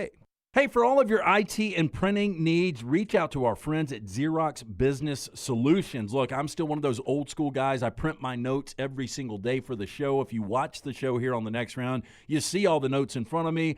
From day one, Xerox Business Solutions, they've been with us here at the next round. Local for over 45 years. For all of your IT and printing needs, visit XeroxBusinessSolutions.com or call 205-969-3000. That's 205-969-3000. Hey, Lance Taylor from the next round to tell you about one of our favorite places for breakfast, lunch, and dinner. That is Hamburger Heaven since 1982. Hamburger Heaven has been serving Birmingham's best hamburgers, cheeseburgers, French fries, hand-spun milkshakes, and sandwiches made fresh to order. All of their ingredients are fresh and prepared daily. This includes their beef, always fresh, never frozen, hand-pattied each and every day. For breakfast, lunch, or dinner, visit any of the 4 locations, Highway 280, Irondale, Gardendale, and Homewood. Ain't no party like a Dega party. The noise, the chaos, the will to survive. The biggest, boldest, brashest, fastest, and most intimidating track in all of NASCAR. Only one place calls that home. At Talladega, anything can happen. And at this super speedway, everything usually does. Hell yeah, boys! NASCAR weekend at Talladega Superspeedway, April 24th through the 26th. Get your tickets now at TalladegaSuperspeedway.com. Jim Dunaway, Lance Taylor, Ryan Brown. Live from the Birmingham Racecourse Casino Studios, the next round, presented by Bud Light, is on now. All right, a lot of talk about the Elite Eight leading into the Final Four coming up this weekend. As you would imagine, the first game at 5 o'clock Central on Saturday is Illinois and UConn. Then the prime time game, de facto national championship, Michigan and Arizona, coming up after that game, 30 or 40 minutes afterwards. Controversy on the show already 1 hour back after Ron Slay joins the show. Apparently an inquiry into scoring and a bracket challenge reboot coming up on the other side. But Ron Slay brought to you today in part by our friends at no knock on Ron here, but our friends at Urology Centers of Alabama. When you get a little older, not like Ron Slay, like me, you want to stay on top of your prostate health. I'm sure Ron Slay's prostate has a headband on it, and it is perfectly fine. For me, though, when you age a little bit, you got to stay on top of your prostate health. Urology Centers of Alabama can do that. 205-930-0920. Great locations all over Central Alabama. And they've been taking care for 70 years of all of us Alabamians as we move from our 20s to our 30s, 40s to 50s to UrologyCentersAlabama.com. All right, Ron Slay. That's a heck of an intro to you, Slay. How are you doing, buddy? I'm doing great. Prostate. This is the year to go get that taken care of, you know. But I will say my number is very, very low. Okay, that wasn't the case 2 years ago. So numbers very, very low. So Jim, I'm sure you'd be proud of that. Yeah. I know you can still get into pain and get it done, though. That's all I know, man. Hey, the mask don't go nowhere, man. So Slay, I assume that you and Tennessee fans had to be disappointed, getting blown out yesterday, but getting to an Elite Eight with that squad, it shows you what a coach Rick Barnes is. If you look at NIL, and somebody asked him post-game, like, what is it going to take for you guys once you get here with these number ones to be able to get it to the next level? I would assume an easy answer is NIL. Yeah, I think that would be an easy answer. But yeah, I do think by halftime, I think I was numb to the beating. So I was okay. It was like one of them, you made the bad grade. Your mama come in after 2 or 3 hits. You like, all right, man, okay, just beat away, beat the bad grades away. That was one of those situations. But I do believe, man, when it comes to NIL, I think they're doing what they're supposed to do. Like, you look at a core of guys, great coaching job by Coach Barnes to get this team to the Elite Eight. If I were to make one tweak, at some point to get past that level, you got to get the path for you to be in your favor. That's one. The other one is you got to have the best player on the floor. Like, in these situations, the last 3 years, like, testament to them getting there. Dalton Connect ran up against Zach Edey. I mean, it was almost that simple. Last year, you had 2 guys you were leaning on as far as the scores go, Zakai Ziegler and Chaz Lanier. And they ran up against Houston and went cold. This year, you went up against Michigan. Yaxel Lindeberg was the best player on the floor. When you had opportunities for Gillespie to be that, he missed some shots. So the tweaking that I would do is have more guys. I think you become easy to guard in a sense for Tennessee. You usually have one or two options offensively, unless the shot clock gets under 5 seconds. Then the ball is passed and the guys are able to shoot. I really don't know how you retain people with going all in with NIL if they don't want to be there, because I think that's the wrong message to send. Like, we'll pay you whatever. It don't matter if you fit into the culture or whatever it is. Cam Carr was that guy to be there to alleviate some of that pressure away from him. Remember, he was on the team last year, left in the middle of the year, go to Baylor. He was that other wing that I thought they could have used this year. So I don't know. Moving forward, point guard and a wing that can score with this front line that's returning, that should be returning, I think they'll be in good spots. But man, you can't be that easy to guard. It's got to be a fine line. And I think you see it on the Alabama side with Nate Oats. I think he would love to pull from some of that defense that Tennessee has. And I think Tennessee would love to pull from some of that offense that Alabama has. And you have the perfect team. Maybe Nate Oats and Rick Barnes should team up. Can we create one of those schools? What would it be? Like the Tennessee Tide or something? Like, what would the name be? Well, I'm sure we'd go Alabama Volunteers, but you can't put them first. We're not going to put Tennessee first. Rod Slave's with us. Hey, so I wanted to ask you, because you do get that little section of the internet that after an Alabama loss, anytime, it could be December, January, live too much with the three, he's got to tweak, he's got to change his system. Nate Oats' system is why Alabama's where it is. I have no problem with Nate's system. Is there anything that you're concerned about with the way Nate coaches basketball? Is it just that defensive dynamic? Yeah, but I also think it's a person that has to have that defensive mentality, or maybe two people. I thought Wrightsell had it. Houston had it also coming in. Amari Allen at times had it.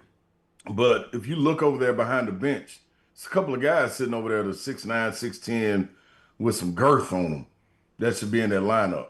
So you got to have the luck of injury not biting you, and I think you're in a good spot. He did try to tweak it, and the tweaking was when those guys weren't able to play, go get Bediako. Like that was it. You need somebody to anchor and defend the basket, and that was the part that was missing for this group. So he knows what it takes. You don't make a Final Four run, even though you have a path that was in favor of you.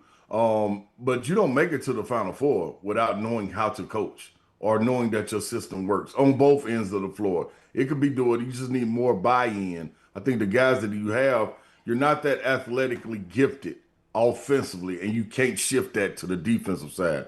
So Coach Oates knows what it takes, and I just got to get these guys to buy in more.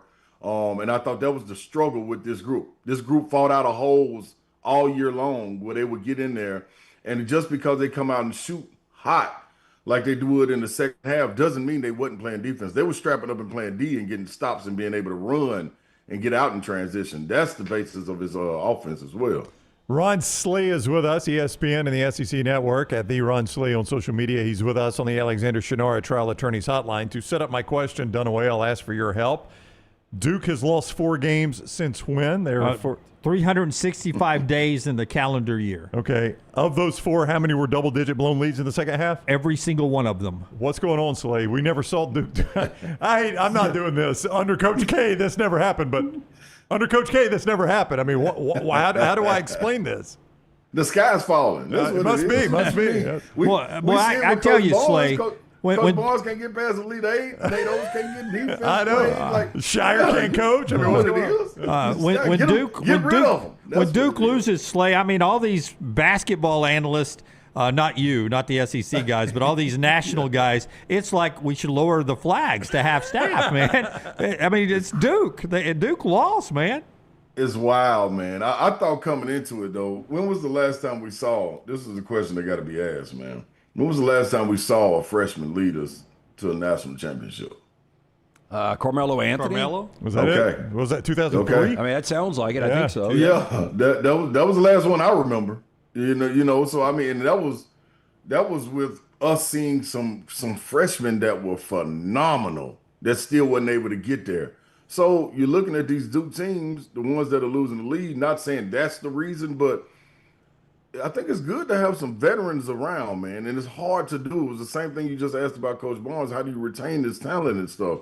But you get these one and dones and you develop them to get to the level, and they don't always deliver, man. They don't always deliver. You get a veteran bunch. Look at the bunch that was out there for UConn that didn't quit. It's just part of it, man. Cam was the best player in college basketball all year long. He wasn't the best player on that floor last night. It was Tyrus Reed Jr. Yeah. No ifs, ands, or buts about it. He kept them in that game, and then you stay around long enough. Silas Demery, a veteran. Solo Ball, a veteran. Caravan, a veteran. You set it up for a guy like Mullins, to a freshman, to be able to make the shot. But you got all these veteran-laden teams, man. Arizona, veteran. The team that beat Duke last year, Houston, that was a veteran team that didn't quit. You know what I'm saying? So you put these guys in these spots, man. And I think if they were to, and I know it's not going to happen, but if they were to come back, which it'd be crazy too. Cooper Flagg, what if he came back? You think he would make those same mistakes that he made all year, to dribbling off his foot? No. Or would it'd be in a whole different situation? Same thing with Cam Boozer. You think Cam Boozer would have passed that ball, even with him fumbling on the sideline, if it was a year more in it? Probably when he ran the same set, but he would have got it probably and held it tight with his elbows out and just start pivoting and just knock somebody out before just giving the ball away like that. So a freshman, man, that's a lot on their shoulders to be able to carry a team. And that's a reason we ain't seen it in 23 years since Carmelo Anthony. Kevin Durant swept all the awards at Texas. The best college player we've probably seen since then, and couldn't get it done. So it's just different, man. I think we all wanted that ending, though. At least we wanted some drama in the regional finals. And Braylon Mullins, the freshman that did hit that shot, Slay, like, if you're on the other side of that, if you are John Shire, if you are the Boozers, anybody in that locker room, and you blow a 19-point lead and you lose in the fashion you lost there, like, I mean, obviously it is awful, but personally, have you ever experienced a loss like that as a player? No, man, especially not to that level. I've experienced a win to that level. My senior year, we were playing Georgia Tech against Chris Bosh and that group, BJ Elder, Jared Jack, Paul Hewitt, down at Georgia Tech. We were playing a neutral site game, and we had an opportunity because BJ Elder went to the free throw line, and all he had to do was miss the free throw.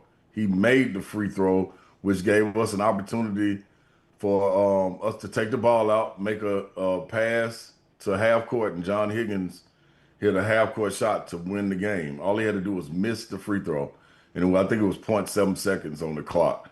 But if he would have missed, the ball would have got tapped, a rebound, whatever. There's no way we would have been able to make that pass. So I've been on that end of it, man. Not on the end of well, you know what? Not to that extent, but my junior year, before tearing my ACL, we lost 3 games.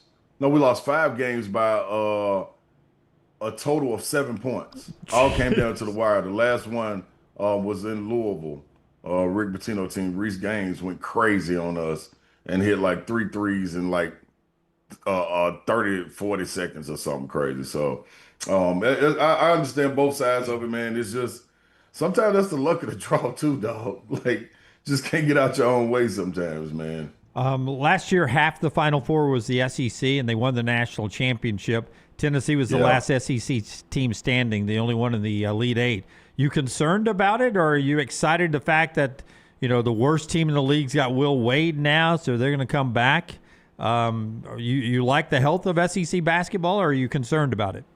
Yeah, I am. I'm excited. I'm excited about it. I'm not concerned about it. I'm like more excited about it. I think it was one of those who's going to light the fire. And I think the national media was going to be the one to light the fire. They did. I think the Big Ten stoked the fire.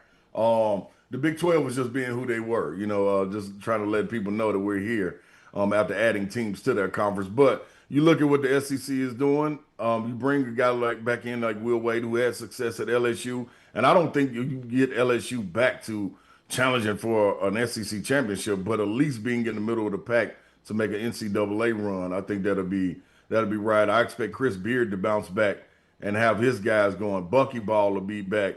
Florida, if they can retain some of that front line, and I think they have a sour taste in their mouth, man, that it could be it could be dangerous. I wouldn't be surprised. Wouldn't be surprised at all if Thomas Houck foregoes his NBA journey right now and comes back and they get Big Chinyelu and Alex Condon and they say, you know what, let's run this thing back and add some pieces to it. Tennessee, I think, will be fine. I'm sure they got some things in the work. Missouri, they got 2 top 5 guys coming in with the nucleus that they can put around them. They're going to be better. So Kentucky has to be better, I would say, from the national picture. So I think the SEC's fine, man. They'll come back with vengeance. I expect them to. And listen, Big Ten trying to run things in football. Now in basketball, they're trying to go get a championship.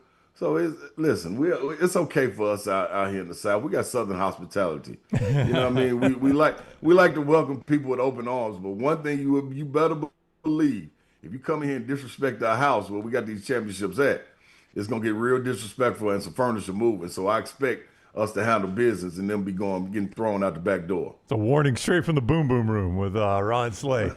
Slay, thank you for the time. It is always fun talking with you. You help us so much in basketball, and I hope you know how much we appreciate you, and everybody down here loves you. So we really, really do thank you. No doubt, man. Appreciate you guys, man. See y'all soon. All right, buddy. Take care. Ron Slay with us on the Alexander Shinara Trial Attorneys Hotline. You see him on ESPN, SEC Network, and 3HL. His show up in Nashville does a terrific job every afternoon. Kalshi gets us to our conversation about what's going on in the world. I racked up on UConn yesterday on Kalshi. Because you had Duke, you took the opposing position of UConn? I mean, at halftime, I was like, well, let's just, the numbers were through the roof. So all I did was throw $5.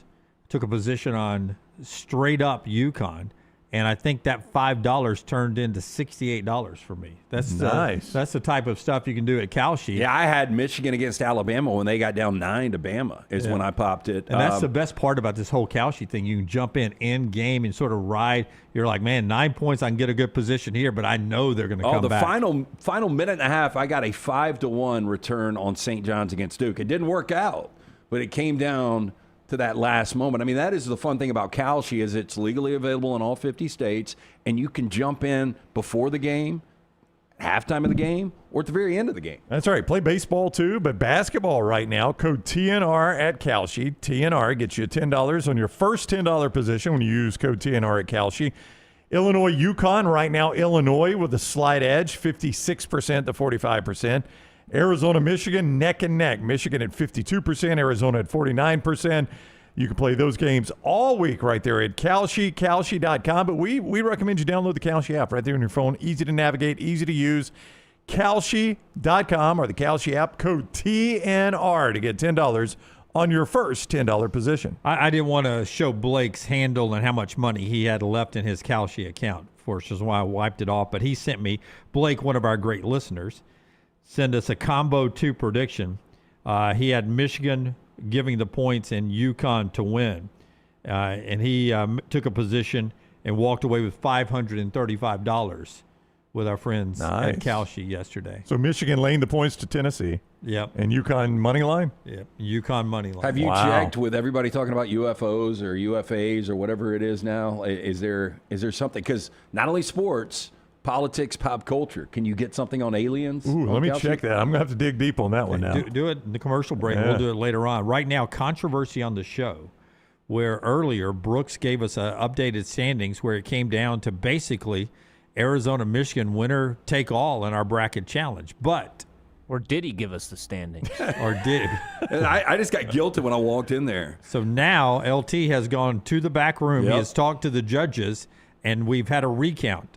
And I'll be honest, I appreciate it. There's an error of human element when you're counting stuff. I think it's good to have a second set of eyes to help count. So I appreciate LT coming to me. I realize, I think at some point, all the screenshots I was sent from the Kalshi bracket all look almost identical. And I think I accidentally got Ryan and Lance's brackets mixed up at one point when I was counting. Of course, it's me. So it's going to hurt me and help Lance. That game is still what's going to be the deciding factor. Okay, well, I can live with that. I can live with that. Nothing really changes with Jim. He has one more point than he had last time. Scenario is still the exact same for you, but Lance and Ryan have now flip-flopped. with what can happen. Wait, and the biggest upset of all, I am not impacted by I know, really. I was ready to walk. I was storming out. I was an hour and 19 minutes in. I was about to take my stuff and go home. You have not been impacted from the scenario standpoint. So that's all I want. After what happened to Duke yesterday, so I'm still good. A Michigan win, and I'm okay. Michigan win, you win it all. With a Arizona win, you can go anywhere. I think. Yeah, I mean, Scott and I were talking about this. You do need to decide a tiebreaker. You guys do need to decide a tiebreaker. We do, yes. Because there is a scenario where Ryan and Jim are tied for second place, and you would need to flip a coin to see who is second, third there. Well, I think we may differ on what we think is the most difficult one. So, or at least with his history of Uber driving. Yeah, I honestly, I would drive the Uber, but I think Brown probably thinks that's the most difficult. But real quick. Driving Uber is the easiest for me. I would agree. Yeah, Ryan's path to second is Arizona wins it all. I'm locked out at first, though. Yeah, you are locked out at first. Yeah, so I've got Arizona playing for the national championship. I'm sorry, Ryan. I really didn't mean to let you down there. I like the old format. For the record, I'm actually pulling for Dunaway to win this because in my Calcutta, I win the whole thing if Michigan wins it. Oh, interesting. Yeah. I mean, if I can get that, I mean, trust me, I'm pulling for Michigan, but I do like coming in second place where I can drive, make me a little extra money, meet the people out there. Make extra money. Yeah. I will say I'm running this thing through a damn computer next year. I'm not using that's fine. my brain and so basically I'm locked into second or third. So I'm getting punished no matter what happens. Yes. But you might be able to pick your punishment. Pick my punishment, yeah. Just how confident are you? Is there a third-hour update of the brackets? No, I went through this several times and added it up. I'm very confident in it now. I know what I think at some point in the second round or Sweet 16, I got Ryan and Lance's brackets mixed up because they were saved right next to each other. I just had a feeling because I knew that I had UConn in the Final Four. And I knew how important Duke was to you guys, and I knew I also had Tennessee in the Elite Eight. So that Duke-UConn game is going to be the difference between me and you if Arizona wins. If Duke had won that game, I've got a path to victory. Oh, I'm in third. I mean, all you guys. Yeah. Well, actually, Duke puts Jim back in. Yeah. If Duke had won, I think I had already slammed the door. Yeah. So what is the tiebreaker? Well, I think they should do points of the championship So it's just game. me and Dunaway. I'm ready to call it out right now. You want to call a number out right now? Well, first of all, you guys don't have to do this if Michigan beats Arizona. You want to just wait and see on Monday if we have to have it? I'm comfortable right now just yelling out a number right now. We all three yell out a number in case we need a tiebreaker. Well, why don't we I kind of like the early call idea. Let's write it on the whiteboard. Okay. The writing on the whiteboard brought to you by our friends at Crane U, LT. Tell us about Crane U while we get the whiteboard. Yeah, as y'all do that, I want to remind you, if Arizona is playing in this game, the total is going to be a little different than it would have been with Michigan. That's why we're doing it now, LT. Our friends at Crane U, though. Look, if you are a crane operator out there right now and you want to get the proper training, get the crane training you need today with our friends at Crane U. If you're looking for a new career, need further training to advance your current one, Crane U offers the comprehensive state-of-the-art, fully stocked training facilities for mobile cranes, overhead lifts, forklift training. If you want to use your own equipment, the team at Crane U will come to you. On-site, on-location training offered nationwide. Make the job easier, job site safer. Crane U also offers the certification. Classes available monthly. Visit our friends at craneu.com. You can always go online. Again, if you call 855-CRANE-U, very important. Mention the next round. You're going to get 10% off all the great services. Again, for more information, 855-CRANE-U or craneu.com. Okay, so before we do this, is this closest without going over, or is this just closest? It's just closest. So that's the way the point totals always work. So even if I go over, it's not Price is Right. If I'm closer than Dunaway, I'm okay with that. Okay. And there's no way Lance is involved in a tie. He doesn't have to do this, is what you're telling me, Brooks? No, I'm either first or second. Okay. Yeah, he's either first or second. Okay. I'm locked in, Brown. Are you do we need to go halves or what? I would say that's up to you. Okay. No, you don't go halves. So we just need to do straight combined points. Keith brings up a good point in the chat. Do we need to specify if under beats over or vice versa? Say the point total is 140 and one of you picks 142, one of you picks 138. Yeah, that's a good point. You want to at that point, do you just rock, paper, scissors? I've got a half. If you go even number, we're good. Okay. I mean, there is no chance they're going to split this. Well, the way the rest of this is going, I wouldn't Well, doubt let's it see right how now. close they are first. I've got a half, so if you go even number, that's the tiebreaker. That's the ultimate tiebreaker because we cannot be tied All right, at that point. I'm ready. Ready? 3. You go first. I'm not changing. Okay. I got no more. I got 157. Okay. Way too high. 135. 135 and a half. Yeah. Well, what do you think it's going to be? Well, I mean, if Arizona's playing in this, I mean, it's Arizona, Michigan's 157 right now. Yeah. I just think I'll tell you this, if it's Arizona, Illinois, I mean, you guys, I think you're on the low end. I think you're on the high end. But if it middles. Yeah. I would have gone 144, 145. I would have been right between you guys. You should have been a tie. You should have done that. My most satisfying win of this entire tournament was Illinois getting to the Final Four because when we unveiled our brackets, I heard about this. And I said I had Illinois in the Final Four. I got the most condescending, dismissive response from this guy to my left.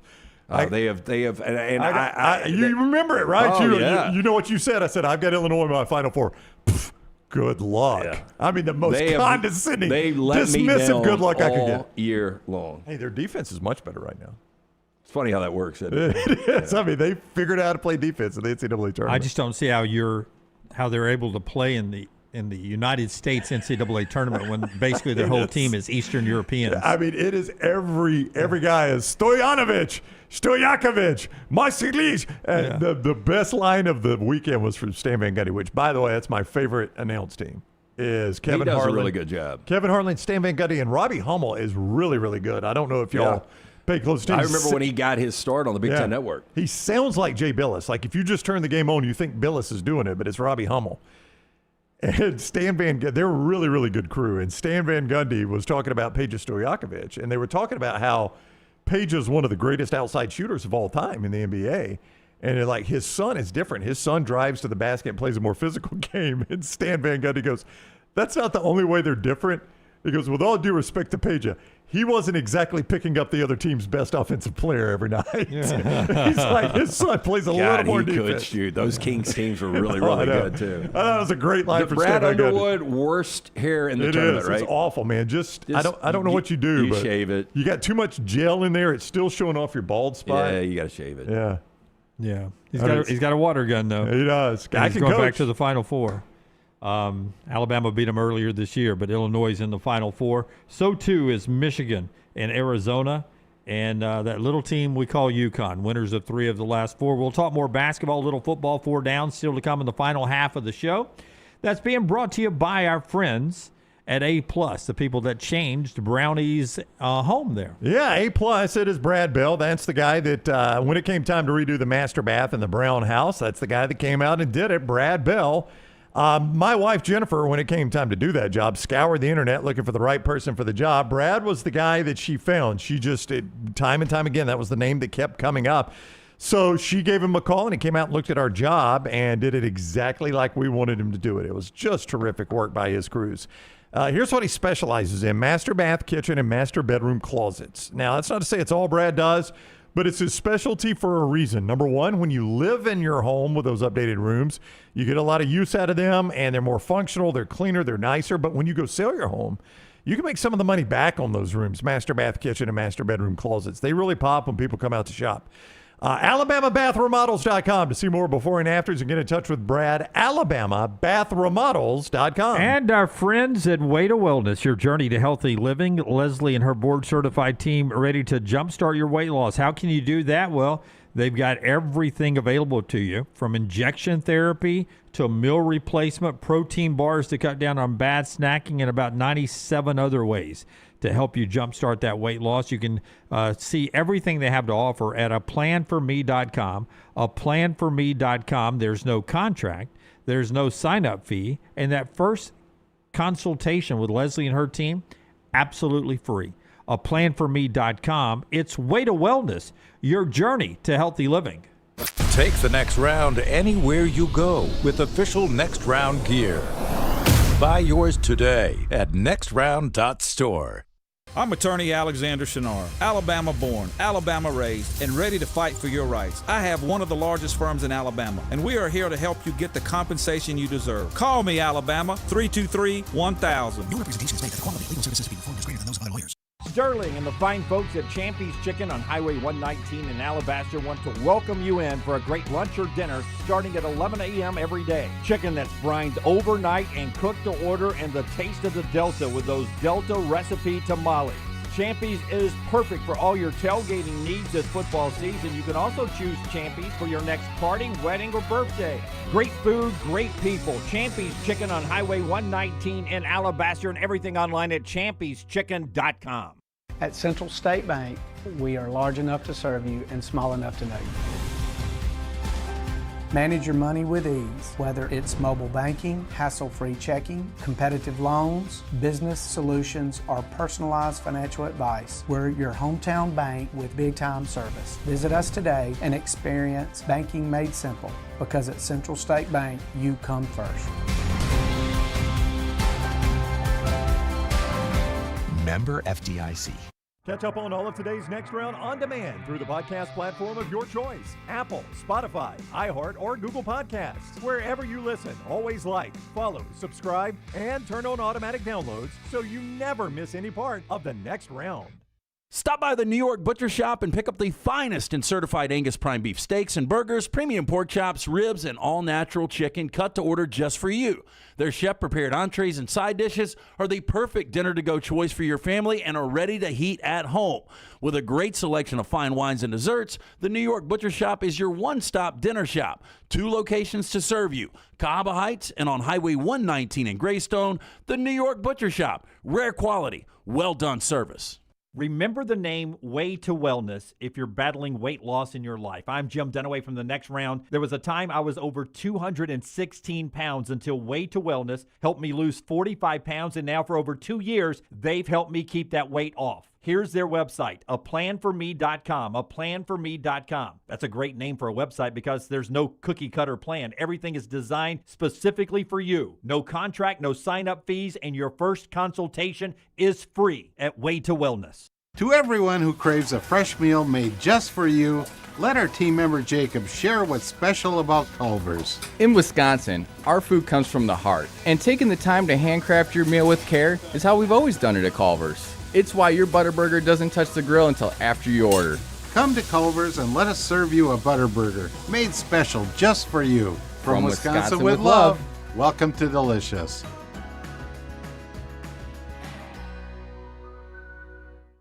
Hey, there's nothing worse than waking up to a plumbing problem. Don't get caught in a flooded house. Call the guys at Hemp Hill Services. Adam, Chad, and the team at Hemp Hill are the only ones I trust to fix it and fix it right the first time. Hemp Hill Services does it right and always at a fair price. For all of your plumbing, cooling, and heating needs, trust the name that Birmingham has trusted since 1954. That is Hemp Hill Services. Call now, 205-229-2090. That's 205-229-2090.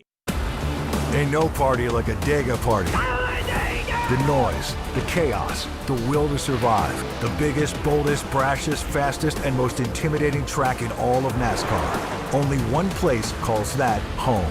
At Talladega, anything can happen. And at this super speedway, everything usually does. Hell yeah, boys! NASCAR weekend at Talladega Super Speedway, April 24th through the 26th. Get your tickets now at TalladegaSuperspeedway.com.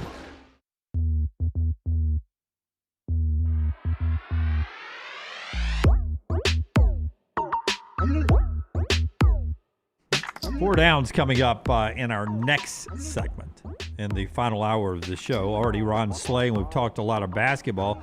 We're about to talk a little football here in just a second with our Shannara Spotlight. But we've got spring games going on, some NFL news. Football will be here before you know it. In fact, our Innisfree countdown to kickoff today is 152 days. 152 days, your game day tradition. Of course, is at Innisfree Irish Pub in Tuscaloosa and in Lakeview. That Irish-inspired pub food, so good. The signature Irish gold sauce that makes everything better. And always a world-class atmosphere, both in the daylight and at nighttime. The club turns into a great Irish bar. The lunch hour turns into happy hour. It's always fun at Innisfree, Lakeview, and in Tuscaloosa. Our countdown to kickoff at 152 days. Before we do the college football spotlight today and talk about Alabama's scrimmage this past week, news happened with Trinidad Chambliss, where the Mississippi Supreme Court denied the NCAA's appeal. I think they're out of the process. I think it's done now. I think Ole Miss has their quarterback. That's the way I read the story, Jim, is that the NCAA had this one appeal on the Mississippi court level, which I think is the highest they can go with this. I don't think this can go to the federal Supreme Court. I don't think the federal Supreme Court would tackle this one anyway, the United States Supreme Court. So I believe this is it, which means Trinidad Chambliss should be your Ole Miss starting quarterback. Yeah, I mean, look, you can make an argument this is the best starting quarterback in the SEC. You could, absolutely. Yeah, so I mean, how big is this for Pete Golding? I mean, it's one thing to make this transition, and, as good as the run was last year in the postseason, I mean, there's going to be a lot of pressure on Golden to keep this thing going, and Trinidad Chambliss is going to be a huge part of this. I mean, SEC newcomer of the year last year, 22 touchdowns, only 3 picks. He was fantastic and got better and better as the year went on. Yeah, Deuce Knight, the backup there. We did not see enough Deuce Knight at Auburn to know what he might have been at Ole Miss, but he was going to be the starter if this didn't go through, I would imagine. So, pretty good quarterback depth. I mean, Deuce Knight's at least got some SEC snaps. I don't know how good they are, but he's got SEC snaps. But there he is. Trinidad Chambliss is the starter. Let's get to the spotlight, brought to you by Alexander Shinara. The College Football Spotlight. The Shinara Spotlight every single day, presented by our guy Alexander Shinara. Trial attorneys, you don't pay a dime unless they win your case with Alexander Shinara. Shinara.com, Shinara.com. It's a guy that has recovered more than $2 billion just by maintaining a few core values: integrity, mastery, passion, and success. It's why when you find yourself in need of that attorney, you need to use Alexander Shinara Trial Attorneys. Shinara.com, Shinara.com. Alabama spring football, their scrimmage, their first of the spring, from all accounts, dominated by Ryan Coleman Williams. New number, added a last name, and all the video coming out of it. According to reports, not all of it open, of course, to the media, 3 touchdowns, and he just was uncoverable by the Alabama secondary, which returned some of their That's a good secondary. Some of their key parts. Yeah. It may be the best returning unit on this Alabama team. Ryan Coleman Williams had a good day. Yeah, it's going to be tough for me. I think I'm going to go Ryan Williams for a while. It took me forever with Juju Smith-Schuster. Just playing around with that. I agree with you. I think the secondary probably is this best unit, at least coming back on paper. But Ryan Williams, if he plays like he did, his freshman year for the first half of the season, or even in spots last year, I mean, he could be one of the best receivers in college football. But last year was a huge disappointment with all the drops, led the SEC in drops. So if Ryan Coleman Williams had a good day, then the quarterbacks had to be pretty good, right? Which one, Jim? Austin Mack, Keelan Russell. Here's Kalen DeBoer after the scrimmage on the quarterback battle. I think they're I love the aggressiveness that they have. They're not gun shy. They go and make plays, attacking whenever they can get the right opportunities with the throws, and they're making the throws, and the guys are coming through and making the plays for them and the catches. So I think they're gaining more confidence in the offensive line each and every day. That's going to take time. We know there's a lot of faces up front, but they're clear with their communication. There's not a lot that's catching them off guard, and so they can go out and let their skills speak for themselves and make the plays. Not surprised at all. Like if we just go offensive units and we group tight ends with receivers and 1 through 4, I mean, to me, like your least concern is quarterback. It is. And then at number 2 for me, a little bit more of a concern, but the less than the other 2 would be wide receiver. I would agree. And then I would go running back.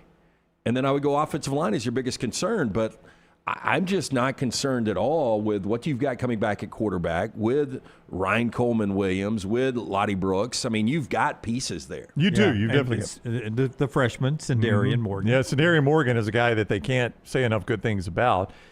From talking to someone that may or may not have been in the scrimmage, or may not have talked to someone in the scrimmage, apparently at running back, A.K. Deere was the guy that turned more heads than anyone. Yeah, we're about to hear from Kalen on the running backs. On that offensive line thing, the team was testing all sorts of combinations. So you're not locked in tackle to tackle yet. They're still working, moving pieces around.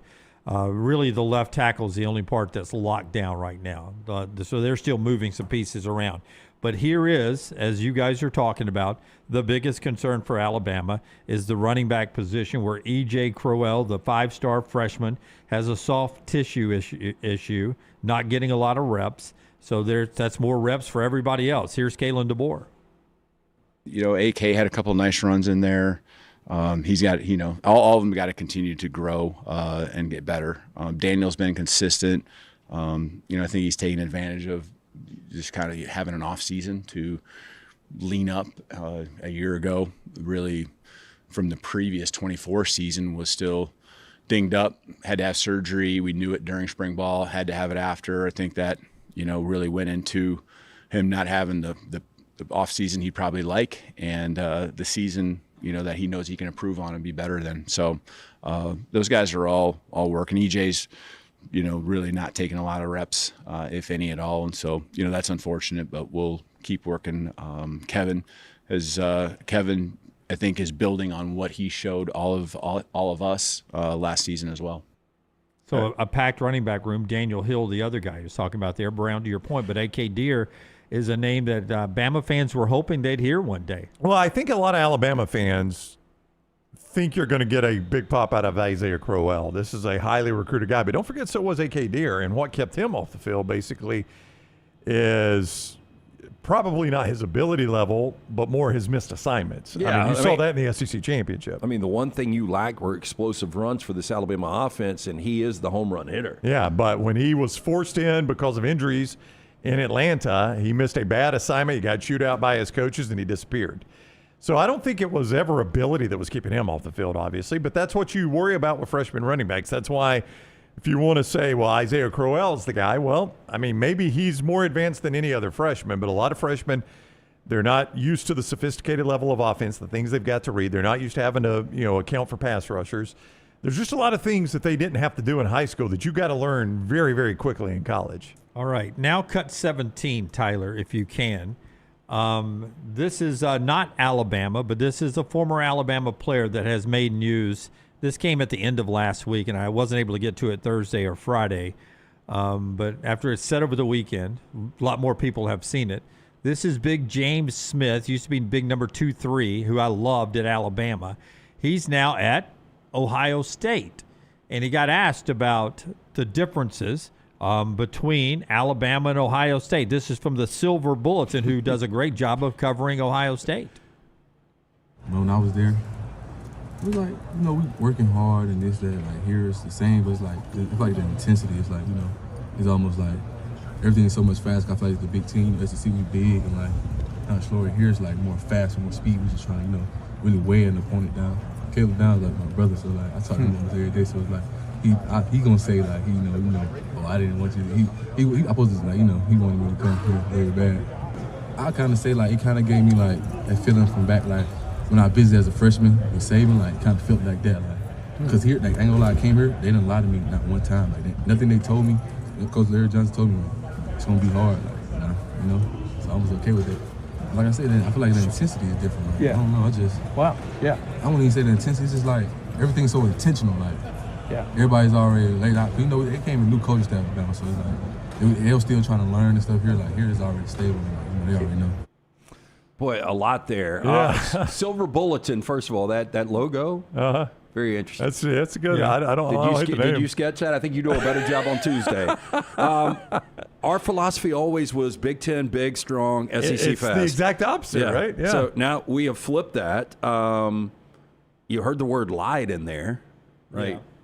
Yeah. I was never lied to here. Yeah, so somebody apparently misled him in Tuscaloosa, who that is, yet to be identified. And then the intensity, like, boy, and I think sometimes people, when you go to a new atmosphere or a new environment, you're probably just kind of saying things and you embellish a little bit. But, if some of that stuff's true. Disgruntled workers, the way I always take these things. It's my new school. I'm going to be positive about this school, negative about where I came from. Some people don't play it that way. Some people are always positive. Don't need to say anything bad about where you came. The part that jumped for me was This reminds me of the way it was when I was visiting with Nick Saban at Alabama, the recruiting, everything, the intensity and everything here reminds me of Nick Saban. If we're, if this is an Alabama conversation, I definitely think that's the part you pull. But if this is a college football, if that's the discussion, you look at the Big Ten has won 3 consecutive national championships. The Big Ten does look like it's got a lot of speed now. Have the roles flipped? Is this legitimate?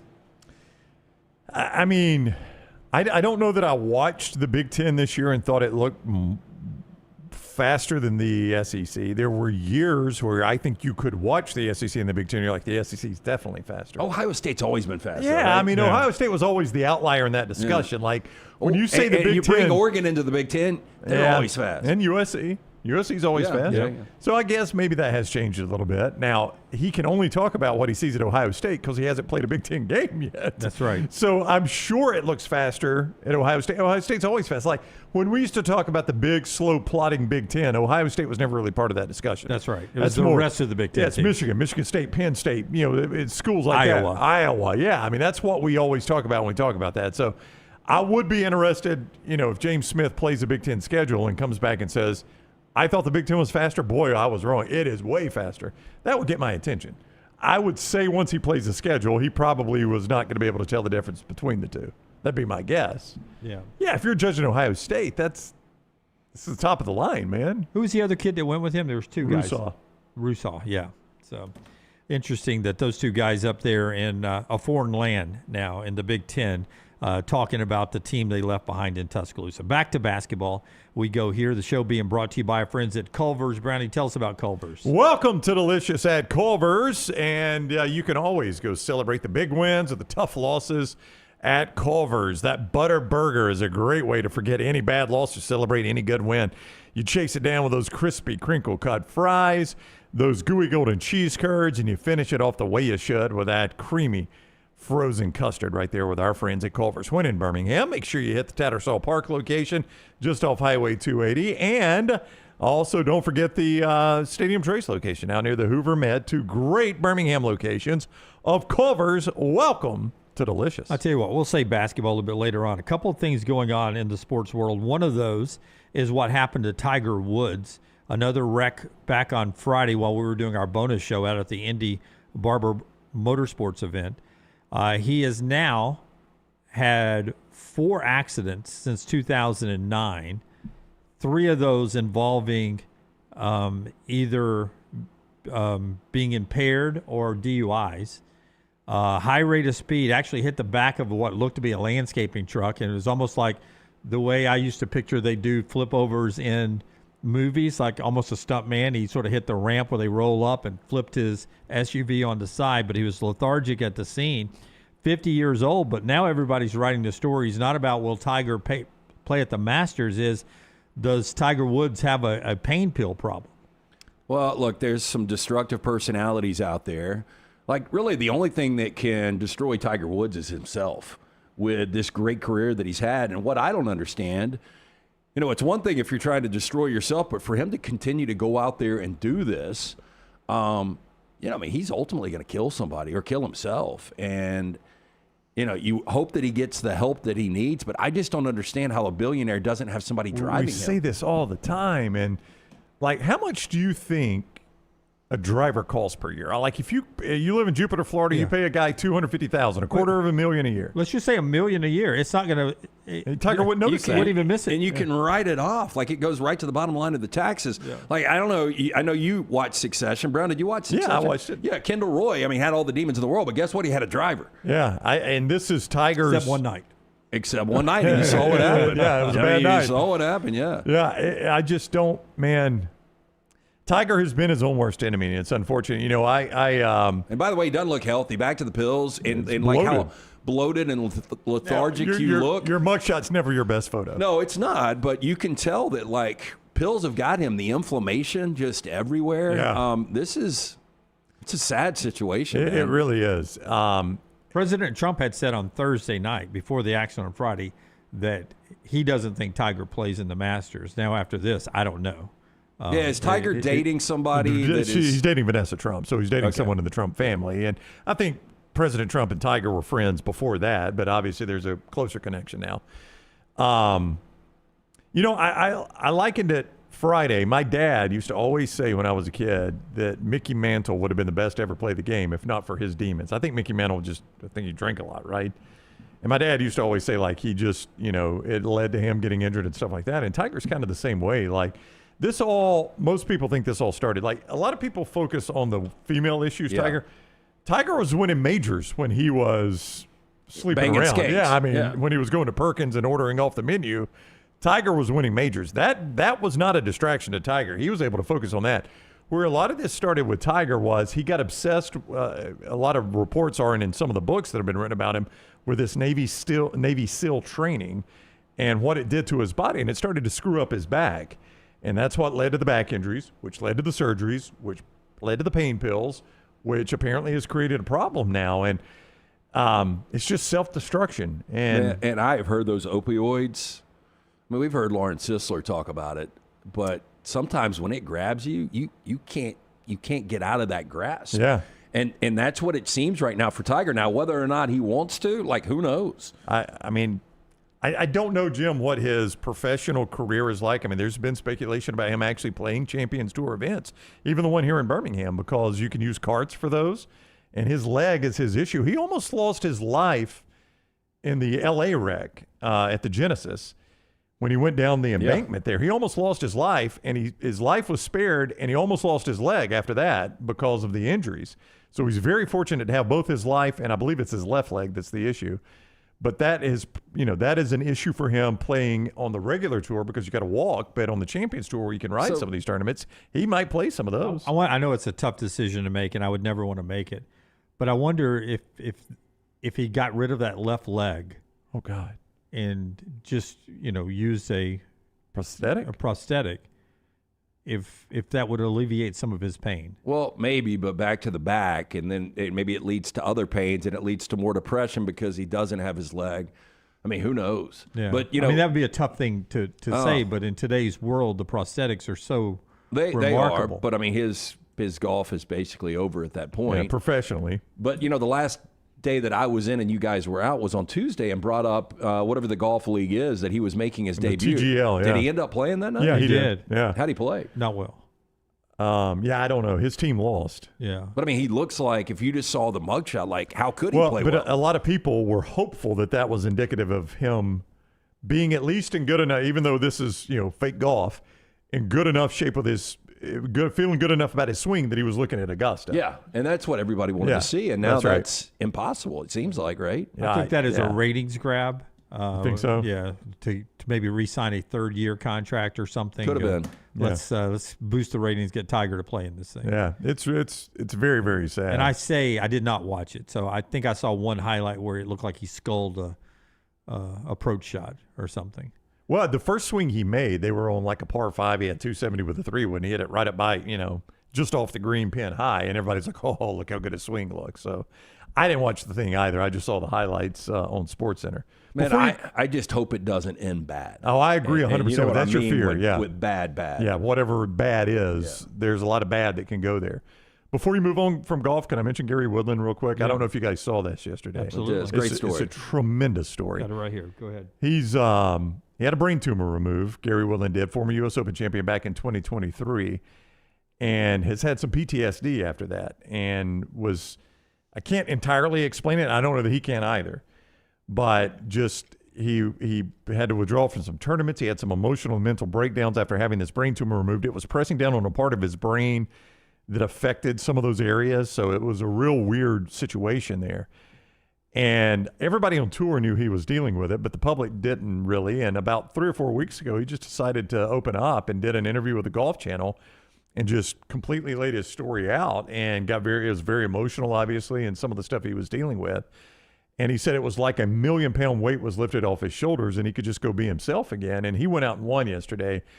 It was nearing halftime of the Duke game, and it was a blowout anyway. So I flipped over and watched him come up 18 and then watched his interview. Very emotional.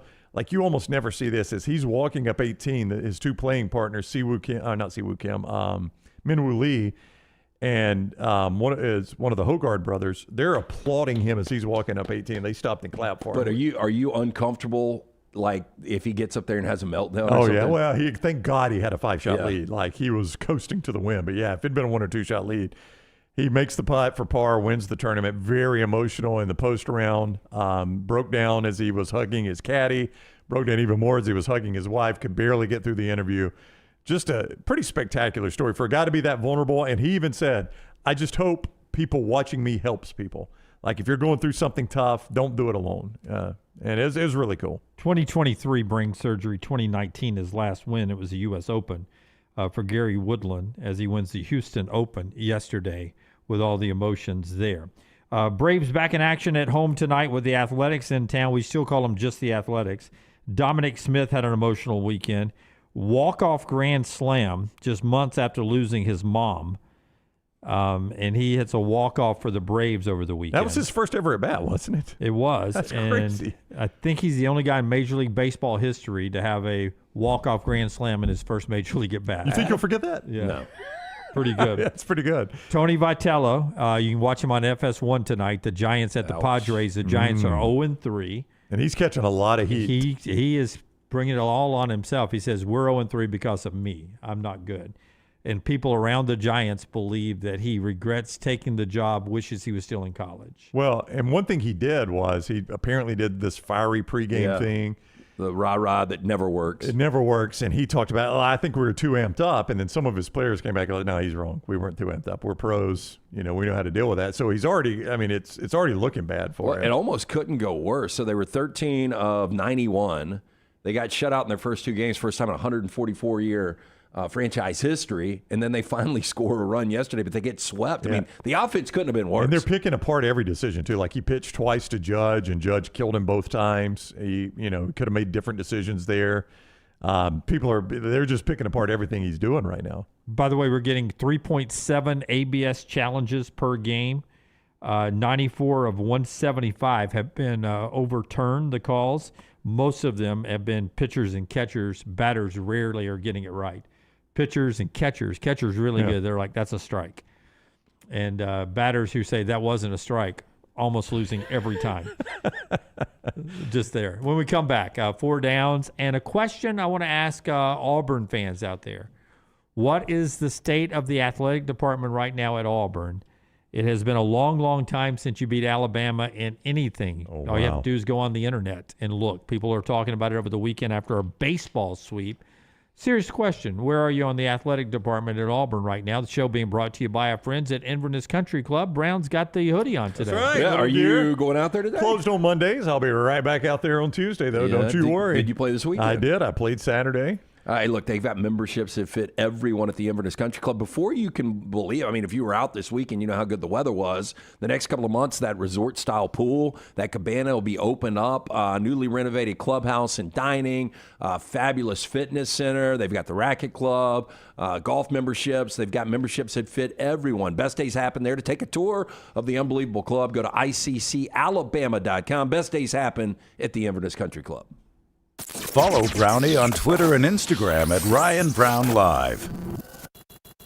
I'm attorney Alexander Shinar, Alabama born, Alabama raised, and ready to fight for your rights. I have one of the largest firms in Alabama, and we are here to help you get the compensation you deserve. Call me, Alabama, 323-1000. Your representation is made that the quality of legal services being performed is greater than those of other lawyers. To everyone who craves a fresh meal made just for you, let our team member Jacob share what's special about Culver's. In Wisconsin, our food comes from the heart, and taking the time to handcraft your meal with care is how we've always done it at Culver's. It's why your Butterburger doesn't touch the grill until after you order. Come to Culver's and let us serve you a Butterburger made special just for you. From Wisconsin with love, welcome to Delicious.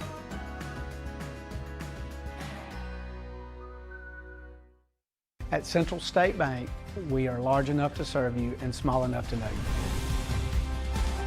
Manage your money with ease, whether it's mobile banking, hassle-free checking, competitive loans, business solutions, or personalized financial advice. We're your hometown bank with big-time service. Visit us today and experience banking made simple, because at Central State Bank, you come first.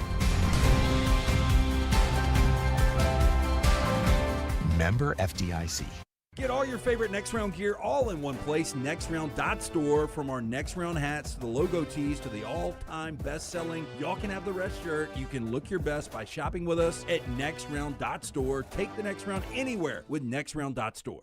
Remember the name Way to Wellness if you're battling weight loss in your life. I'm Jim Dunaway from The Next Round. There was a time I was over 216 pounds until Way to Wellness helped me lose 45 pounds, and now for over 2 years, they've helped me keep that weight off. Here's their website, aplanforme.com, aplanforme.com. That's a great name for a website because there's no cookie-cutter plan. Everything is designed specifically for you. No contract, no sign-up fees, and your first consultation is free at Way to Wellness. Hey, there's nothing worse than waking up to a plumbing problem. Don't get caught in a flooded house. Call the guys at Hemp Hill Services. Adam, Chad, and the team at Hemp Hill are the only ones I trust to fix it and fix it right the first time. Hemp Hill Services does it right and always at a fair price. For all of your plumbing, cooling, and heating needs, trust the name that Birmingham has trusted since 1954. That is Hemp Hill Services. Call now, 205-229-2090. Storm That's season is here. Make sure you have a plan of action in place right now. Greg from Pell City and Storm Restoration Roofing should be your first call when storms hit. Insurance companies love working with Storm Restoration Roofing because of Greg Nelson's name and reputation in the industry. When storms hit, call Greg Nelson. He's local, 205-542-3531. He's the home of the free no-cost roof inspection. Greg from Pell City on Facebook, 205-542-3531. It's Storm Restoration Roofing. Stop by the New York Butcher Shop and pick up the finest in certified Angus prime beef steaks and burgers, premium pork chops, ribs, and all-natural chicken cut to order just for you. Their chef-prepared entrees and side dishes are the perfect dinner-to-go choice for your family and are ready to heat at home. With a great selection of fine wines and desserts, the New York Butcher Shop is your one-stop dinner shop. 2 locations to serve you, Cahaba Heights and on Highway 119 in Greystone. The New York Butcher Shop, rare quality, well-done service. Ain't no party like a Dega party. The noise, the chaos, the will to survive. The biggest, boldest, brashest, fastest, and most intimidating track in all of NASCAR. Only one place calls that home. At Talladega, anything can happen. And at this super speedway, everything usually does. Hell yeah, boys! NASCAR weekend at Talladega Superspeedway, April 24th through the 26th. Get your tickets now at TalladegaSuperspeedway.com. Jim Dunaway, Lance Taylor, Ryan Brown. Live from the Birmingham Racecourse Casino Studios, the next round, presented by Bud Light, is on now. Final hour of the show always brought to you by our friends at Champies. Champies world famous fried chicken. Go by and see Sterling and the crew down there. I had a chance to try inferior chicken fingers since our show last on Friday. Busy place? Not anymore. It's slowed down a lot. And I rolled through there and I was like, it's just the same as... Those fingers weren't just inferior. They were trash. Yeah. I tried them. I don't know what the hype behind that place is. When I drove by yesterday, it was probably, it was between the two games. So what was that, 3:30? Mm-hmm. And it was absolutely packed out. Yeah. And Maddie was like, it's nothing but like a watered down vinegar sauce and very, very average chicken fingers. Yeah, but it... average is a bit generous. Chicken fingers at Champy's Chicken, Highway 119 in Alabaster. Hand cut. So that ends up being, you see them all the time. They're big. They're huge. Chicken fingers, hand cut by Sterling himself. Just delicious chicken fingers right there. Mississippi Delta recipe tamales, in-game, in-house made. Sides, in-house made desserts. It's all for you right there at Champy's Chicken, Highway 119 in Alabaster. 4 lanes right there in front of Champy's if you need to line up to go through his to-go window right there at Champy's Chicken. Go by and see him there. 4 downs in a second. But Alabama baseball, we don't talk a lot of baseball, but they sweep number 5 Auburn this past weekend. First time in Tuscaloosa they've swept Auburn since 2012. First time anywhere since 2017. Just swept Florida. They're in a 6-game SEC win streak for the first time since 2002. But big picture is where I wanted to go because I played golf yesterday with my Auburn friends. Sort of the way the basketball season had went, they had really bought all in. Forster's Mike, please, too. Forster is this guy all of a sudden Auburn was a big baseball school, right? I mean, you were telling me back, I'm this basketball team, tired of watching them play. I'm watching every inning of Auburn baseball, even midweek games. You were all in. Correct. Okay. But that hasn't dampened for baseball. Even after getting swept this past weekend? Even after getting swept, I'm still optimistic about Butch Thompson and the guys. Okay, so Alabama beats Auburn 3 straight in baseball. Basketball this year, did you win one of those? I do not feel the same way about the hoops. Okay. Well, they're still alive. They are in the NIT. That's right. They're the last SEC team playing basketball. That is accurate. That is a Boy, fact. can you imagine if like 2 months ago you were Brooks like, says I'm wrong. That's not true. Oklahoma still plays in the oh, Crown. yeah, CBI. Crown, yeah. Oh, wow. 3 straight in basketball, I believe, is the streak right now. I forget what the streak is in football. 2019 is the streak of football. They have not, Auburn has not won an Iron Bowl since 2019. At some point, is that a question you ask if you're an Auburn fan about the athletic department as a whole, not specifically with Alabama? Obviously, you've been to the Final Four in basketball, but just where you are right now. New football coaches in. I think, Alex Golesh back on the field tomorrow.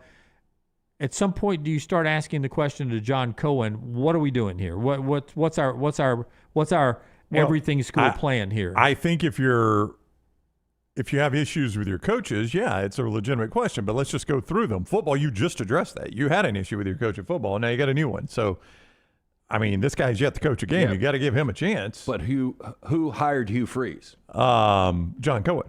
I mean, that's an issue. And there's really only well, go ahead. Well, I was going to say baseball. You like Butch Thompson. He's taking you to Omaha. This guy can coach. There's no issue with baseball. Yeah. I mean, I don't know what has happened to their bats the last 2 series, but they've been bad. Yeah. And Alabama took advantage of that. They can't score. The runners are scoring, but all those things. But Butch Thompson's done all those things well in the past. You could be a great baseball team and be 16th in the SEC. I mean, I was just a real quick. I don't mean to hijack this, but real quick, when I saw Alabama jumped up to number 10 today, I quickly went to their schedule to see what's coming up. They are at Oklahoma, who's like 12th.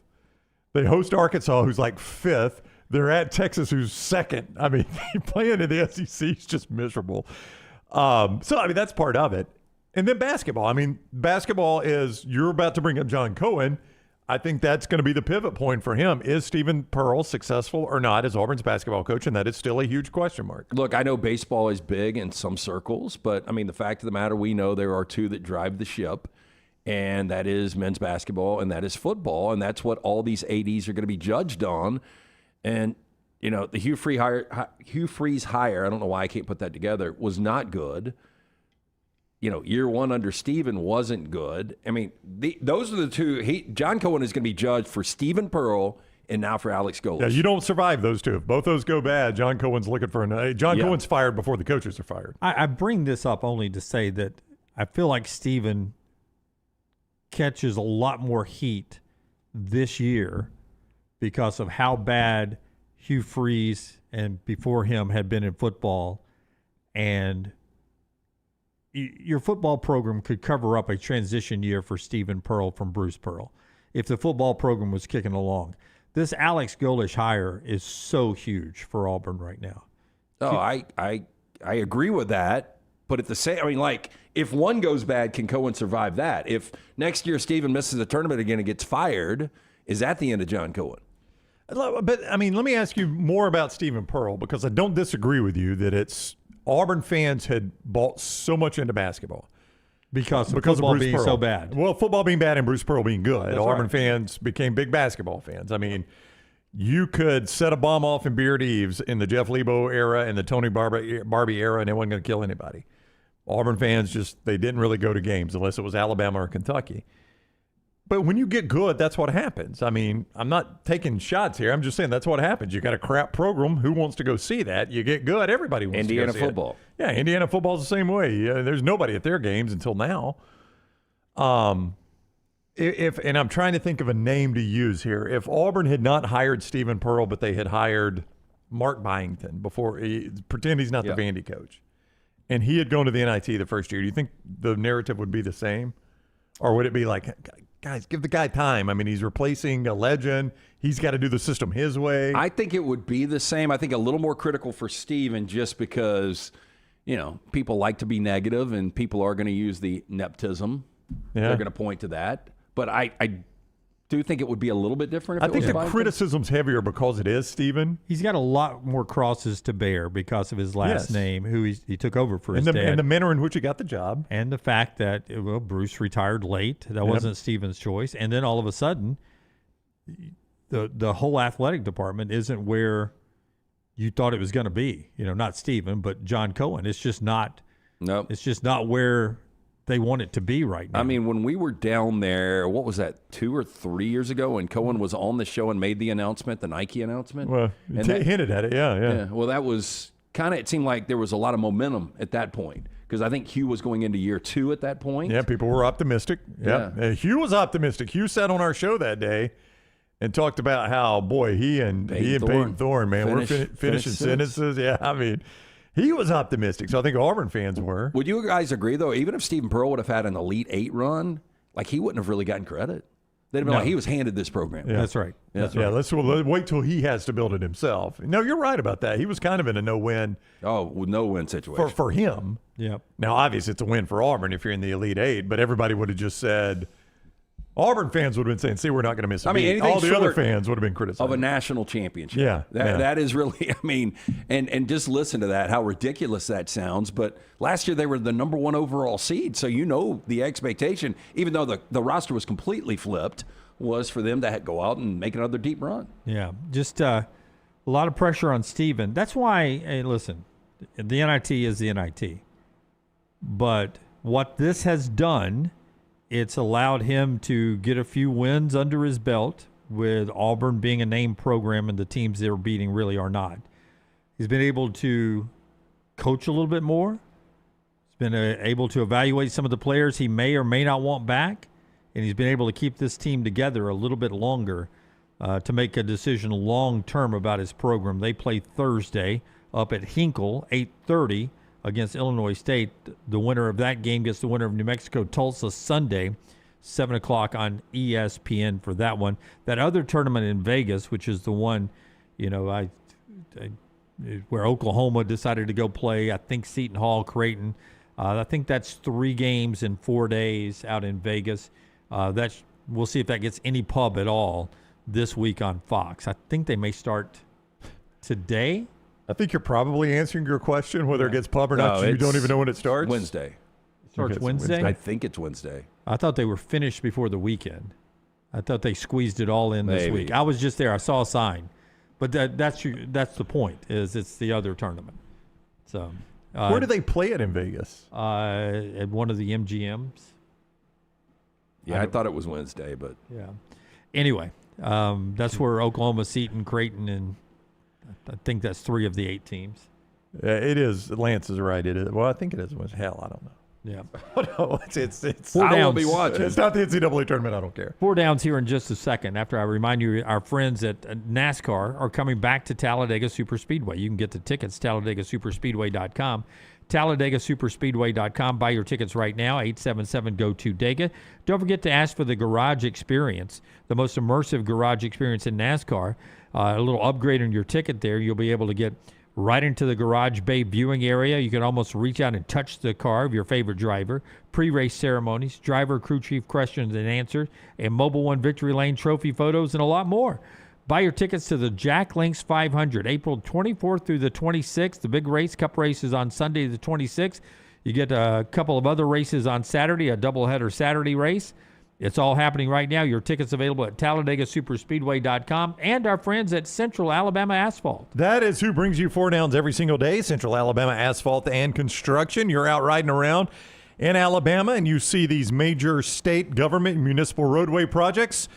Who does those? A lot of times Central Alabama Asphalt and Construction. That may tell you, like, they're a big company, can't handle my job. Nope, that is not it at all. They've got a dedicated division focused entirely on private driveways and smaller asphalt projects, like your parking pad, maybe your parking lot for a church or a community center or a store. Same crews, same quality, Same no excuse standards, so don't think that they're too big for your job. For an estimate, here's the number, 205-349-0910. That's 205-349-0910 or centralalabamaasphalt.com. First down. Better coaching combination, LSU with Lane Kiffin and Will Wade, or Tennessee with Josh Heupel and Rick Barnes? Well, Rick Barnes is the most accomplished coach of that entire group easily. And honestly, I mean, Heupel and Kiffin. Heupel's been to more playoffs. You mean to date or moving forward? I'm just talking about right now. I think I would take Tennessee. I mean, I'd buy Barnes stock in Kiffin and Will Wade. Yeah, future stock, yes, Jim, but Barnes is that much better than Will Wade. Barnes is significantly a better coach than Will Wade. He is right now. Kiffin, well, he has been historically. Yeah, and I and think he is Kiffin right now. and Heupel's kind of a coin toss. I think it's close. I mean, Kiffin's more. Heupel's been to a playoff. Kiffin's got more wins. Let me ask you this first: who's in the Final Four first, Will Wade or Rick Barnes? I mean, if you were I'd to go Rick Barnes. Yeah, I would go Rick Barnes easy if you give me 5 years. I mean, they're right But, on the the problem is he now, might Rick may die. retire I'll or go die. Will I was Wade. going to say retire, but not. Yeah. I mean, all right, let's do But Lance's those game. though. programs are night and day apart. Yeah, let's right do now. Lance's game. Let's say they both coach 5. That Barnes gives you 5 more years. Would you still go Wade if you knew Barnes had 5 more years? 100%. Okay. Oh, I would. I'd go not. Barnes in a heartbeat. I would go as far as to say Will Wade has a better season next year than Rick Barnes. Really? Yeah. Boy, you are buying into Will Wade. They're going to spend some money. Well, they were back then, and Yeah, they I'm were. sure they spent some money this year at NC State and it didn't do shit. I don't know, man. I think he's a good coach. They made it to the NCAA tournament. Yeah, That's a low bar. Playing game. Think I would go the Tennessee combo here, just because Barnes is so much better than Wade. I mean, the 3 consecutive Elite Eights is crazy. Yeah. I'll take Kiffin and Wade. Second down. Moving forward. New blood. MC Hammer. You guys have seen the commercial, right? If I ask, is that actually MC Hammer? And 64 years old today, almost a senior citizen.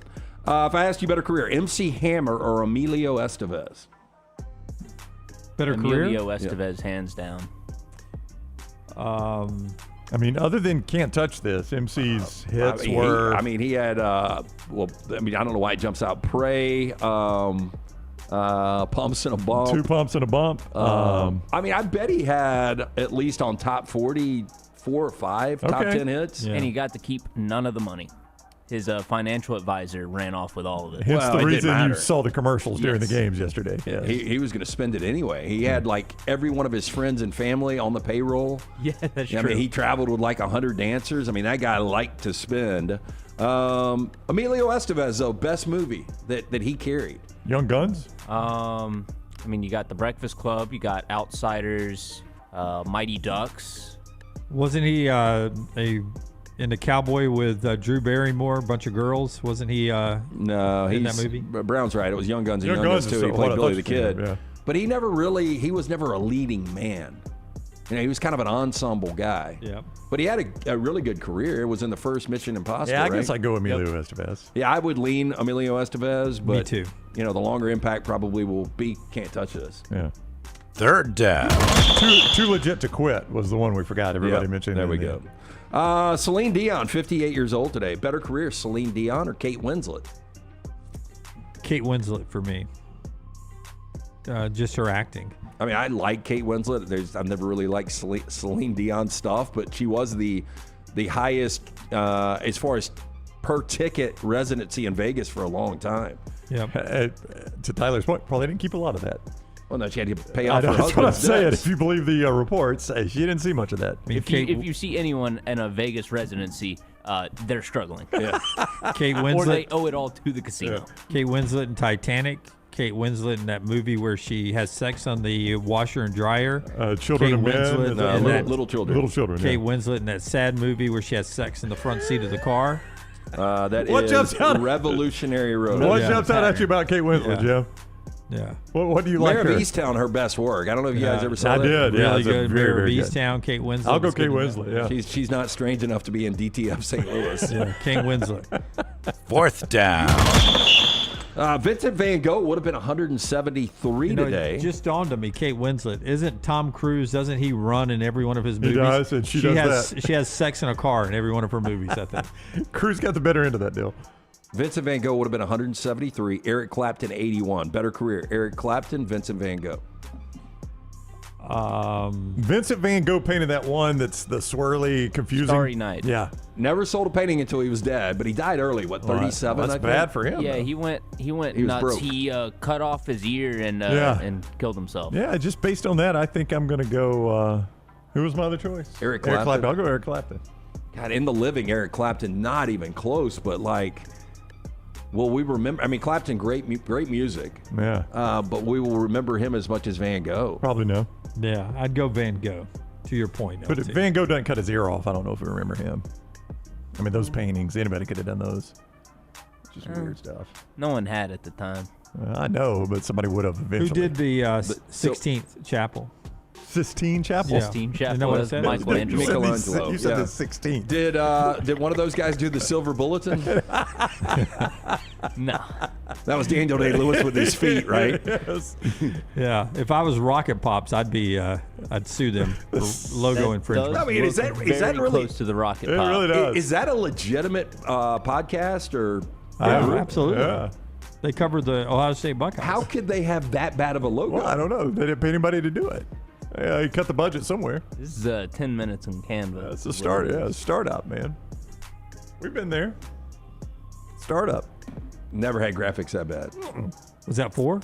We committed. That's 4 downs today. Brought to you by Central Alabama Asphalt and our friends at New York Butcher Shop. One more thing to get to in this segment after LT tells us about New York Butcher. New York Butcher pulled in there on Saturday, picked up 3 fillets and some of the delicious sides. I mean, from the fresh meat, specialty items, the deli sandwiches you can get for lunch or dinner. Fantastic selection of fine wines and desserts. 2 locations for you. The original Cabo Heights, Highway 119 in Greystone. Get in and see Jim, that fantastic staff of butchers. The New York Butcher Shop, one spot dinner shop, rare quality, well done service. Get into either location and tell them the next round sent you. While we're talking trademarks, Caleb Williams is trying to trademark the nickname Iceman. Guess who's got a problem with that? I would think George Gervin. Or Val Kilmer, but I would go George Gervin. George Gervin does. I don't know if George has it trademarked from back in the day or not, but somebody did back then because I remember Iceman posters. Oh, yeah. I got to be honest. I watched a lot of Caleb Williams, not only this year, but every year, and I've never heard the nickname Iceman. Nor have I. I thought that was odd, and I did see on social media that everybody was like, George Gervin has this because when you hear Iceman, you think George Gervin. And I'm like, there's an entire generation when they hear Iceman, they think the character from Top Gun. Like, even George Gervin is not the most famous Iceman. Yeah, I would tend to lean with you on if, that. If I say Iceman, your first thought's Val Kilmer, right? I would say all of them are old references, so I would I would have no Iceman reference. I would think Val Kilmer first. The minute I hear Iceman, I think Val Kilmer. I never would have thought Caleb Williams. Caleb Williams, I've never once heard it with him. The 49ers legitimately did hire, there we see George Gervin, the Iceman. The Spurs sending out, there's only one Iceman. Okay. Iconic posters back in the day. San Francisco, the 49ers, John Lynch does release that they did hire independent scientists to do a study and about electromagnetic forces that could be causing injuries and problems within the San Francisco 49ers organization. You've brought this up before, Brownie. What is it, LT? It's a power substation. Yeah. It's right next to the substation. And you can't deny, like, the abundance of injuries and the tissue injuries. And I had dinner with a 49ers fan a couple of weeks ago, and we were talking about it. He's like, I mean, it sounds ridiculous, but there could be something to it. I didn't know they actually did a study on it. John Lynch says our workplace environment is 400 times less than what is considered the unsafe level of the electromagnetic forces.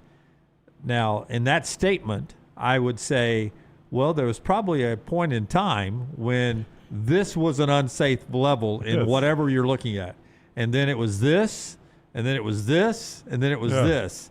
So if it's 400 times less than right now, in 10 years that we're going to change what the unsafe level is of electromagnetic forces, when you say it's 400 times less than the unsafe level, that means there are some levels of electromagnetic forces within the organization. And I wonder if that was the legal way to let this out, because I guess when it became a story, you've got to address it because of free agency. And if you're a free agent, though, if you're signing with the 49ers, do you not do a deeper dive on this? I mean, I think twice on it, but I'll be skeptical for a second. if they do the study and they're like, oh, crap, we've got a problem. Do you know the cost involved to buying the land out in that part of the country where land is exceptionally expensive, finding the land where you can actually build a facility, and then paying to build a facility and just basically abandoning yours because now that piece of property has no value because it's dangerous? I almost think the NFL might have to step in some regard. I think they would. I think they'd almost have to subsidize it for the 49ers. Wouldn't it be easier to pay California Power or Golden State Energy or whatever it is to move the substation? Maybe so. I mean, I think it would be cheaper. Yeah. I mean, I don't know what all is involved in that. Yeah, I don't know. But, I mean, you see what I'm saying. One free Super Bowl commercial, I would do that. California Power, here to serve you. California Power. I'm telling you, man, as good as Kyle Shanahan is, without injuries, that team would have won a Super Bowl by now. Yeah, maybe more than one. Thought that was crazy. And just in case you missed it, we are now less than 60 days away from the NFL hiring 150 to 180 replacement referees for the upcoming NFL season. Went great last time. Yeah, I don't know if you've noticed this, but the graphic they accompanied this with, this story, everywhere you go, is the Monday night game in Seattle. I know you had one doing this, and then one doing this, and Pete Carroll chewing that gum, and that was a big stake bet between me and Dunaway. I don't know how the NFL gets to this point. You can't use scrub officials. These will be college officials at this point, but as the head of the union for officials say, it will cost them $4 million plus to hire the replacement officials, which is more than we're asking for in new terms in their arbitration hearing. You're going to pay, in his words, double what we need to reach a new arbitration agreement for something that you may not need in the long run. Well, and the good of the game, Brown, is to get the officials cleared where they're actually getting paid, and you don't have to bring in these scab officials. Like, I don't understand this. Because when you bring in the scab officials, you don't get the top-end college officials, because the last time this happened, I know for a fact the SEC officials were told, if you go do NFL games, your spot is not here anymore. Like, don't think when they settle this NFL thing, we're going to work you back into the SEC season. You are not an SEC official anymore.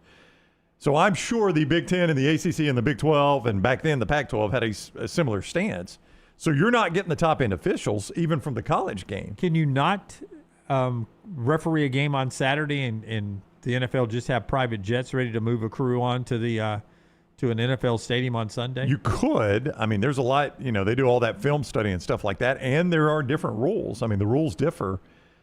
If Herb Street's able to call a game, that's right. Do the other. I mean, I don't think it's out of the realm of possibility. What's amazing is people hate losing negotiations so much. You would let it get to this point where just to spite one side, you're giving out more money. But you pay more money than it's going to cost you. It's just stupid. What you're talking about happens every single weekday in basketball.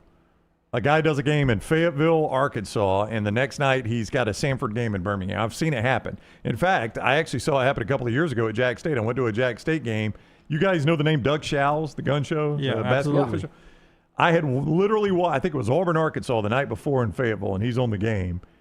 And the next night I show up at Jack State, and he's got the Jack State game. Do you know how hard it is to get from the late game in Fayetteville, Arkansas to Jacksonville, Alabama for a 6 p.m. tip? Via car?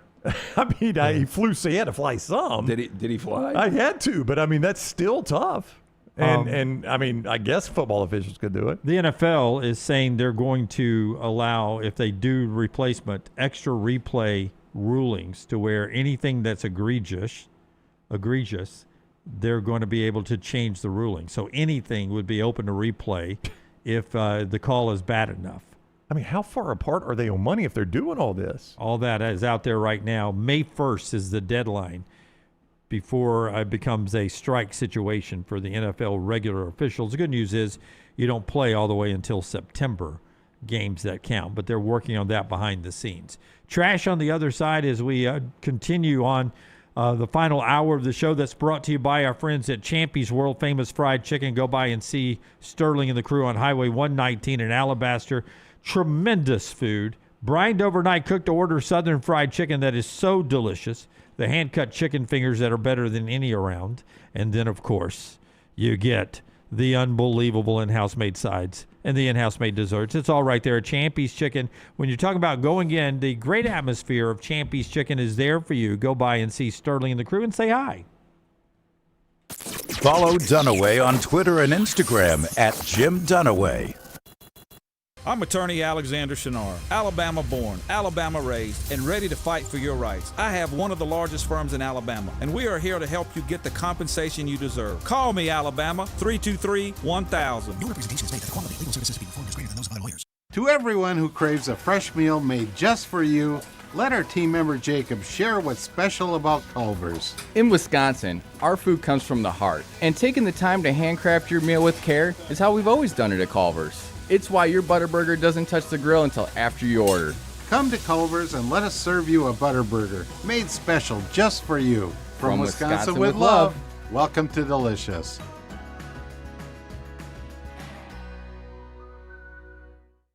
At Central State Bank, we are large enough to serve you and small enough to know you.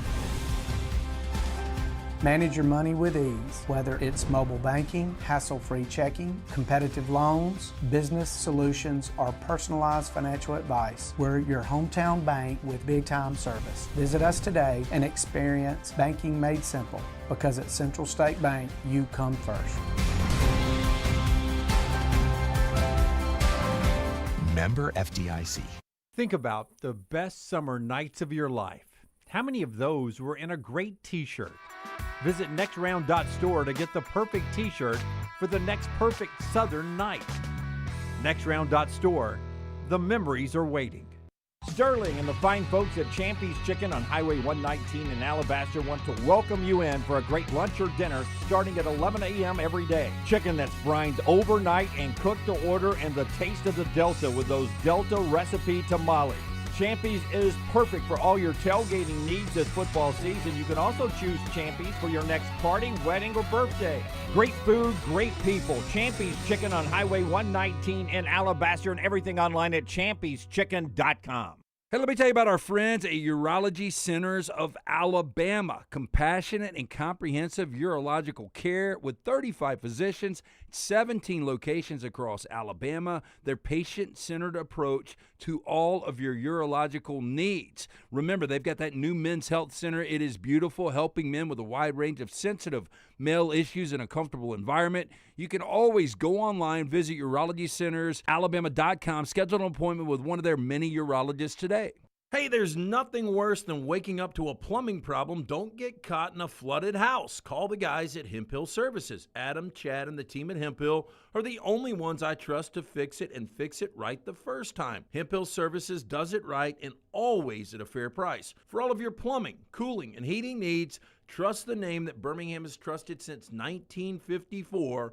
That is Hemp Hill Services. Call now, 205-229-2090. That's 205-229-2090. Storm season is here. Make sure you have a plan of action in place right now. Greg from Pell City and Storm Restoration Roofing should be your first call when storms hit. Insurance companies love working with Storm Restoration Roofing because of Greg Nelson's name and reputation in the industry. When storms hit, call Greg Nelson. He's local, 205-542-3531. He's the home of the free no-cost roof inspection. Greg from Pell City on Facebook, 205-542-3531. It's Storm Restoration Roofing. Ain't no party like a Dega party. The noise, the chaos, the will to survive. The biggest, boldest, brashest, fastest, and most intimidating track in all of NASCAR. Only one place calls that home. At Talladega, anything can happen. And at this super speedway, everything usually does. Hell yeah, boys! NASCAR weekend at Talladega Superspeedway, April 24th through the 26th. Get your tickets now at TalladegaSuperspeedway.com.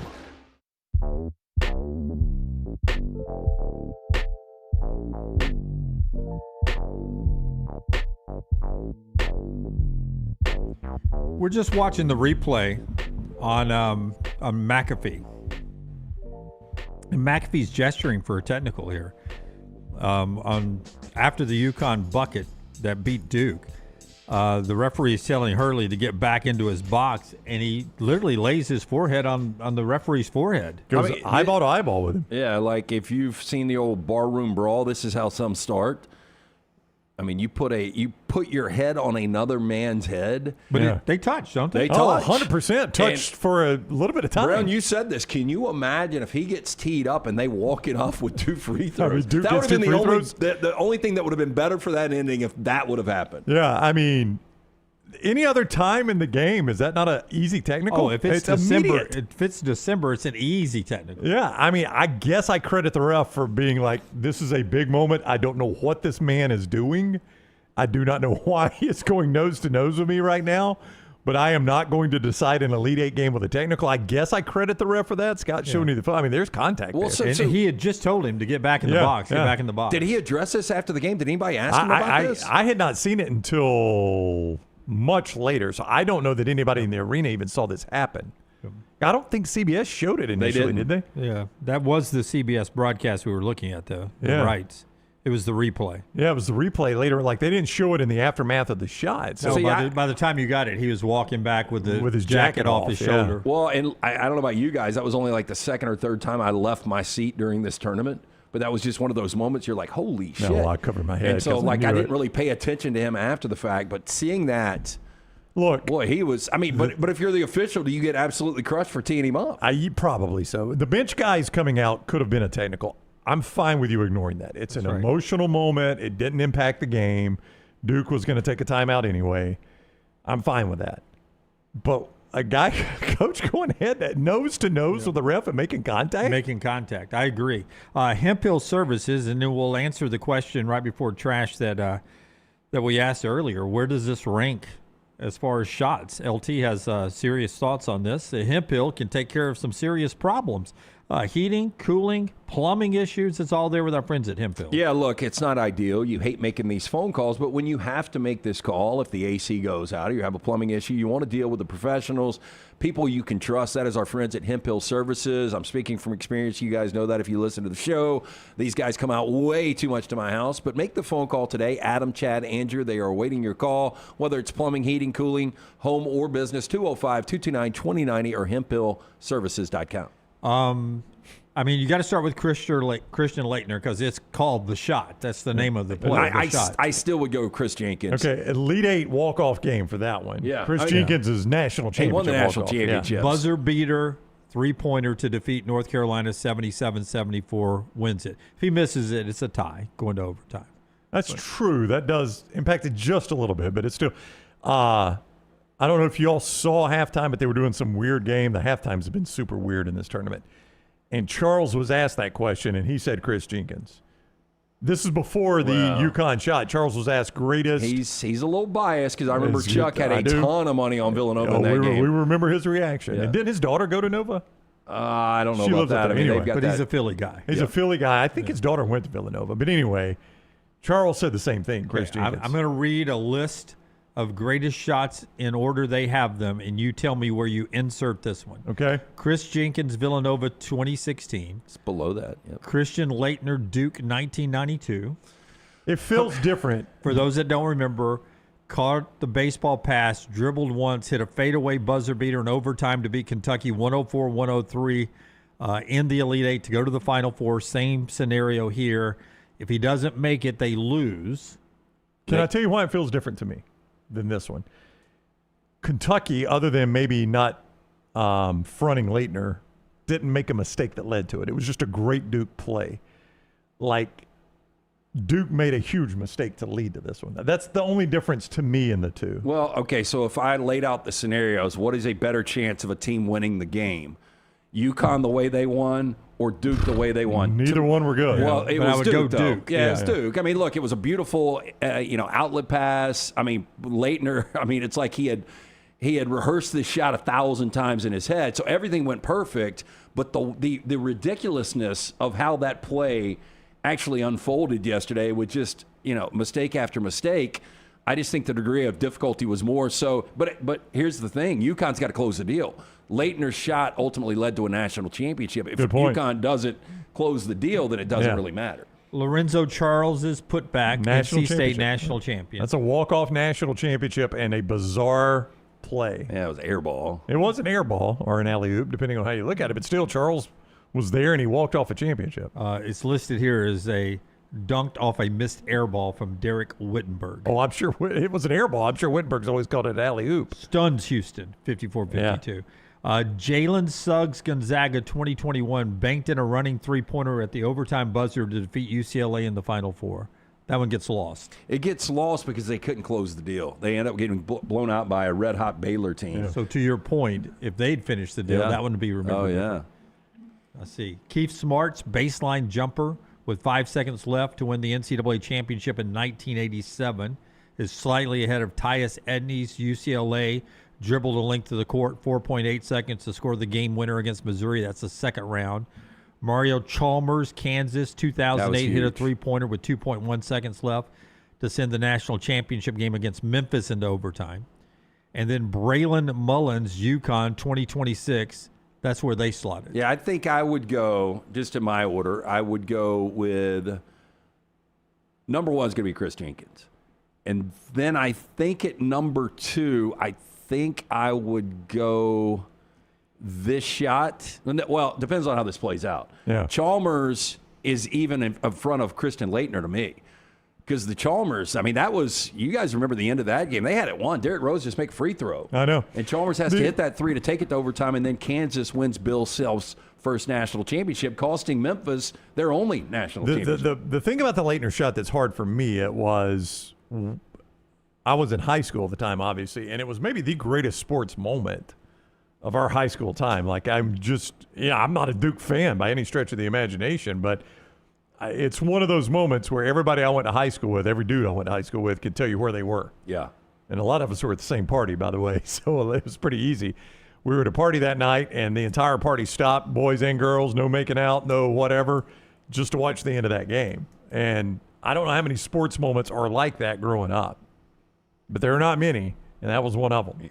And we almost saw the greatest maybe moment in sports history if Hayward would have hit that shot. That's the one I always think about, Gordon Hayward. If that shot goes down, it was as close as the Tyler Tanner shot of going down. If UConn, they won't, but if they were able to go in and win the national championship, I think I would go Jenkins, Laetner, Mullins, Chalmers, and then the put back by Lorenzo Charles. That'd be my top five. I wonder why Jordan's shot doesn't get more love. I mean, it was the same thing as Keith Smart. Yeah, the exact same shot. What's the difference between Smart and Jordan, except that Michael Jordan's the greatest to ever do it? I think that's like low on his highlights, sadly. We saw a lot more for Jordan.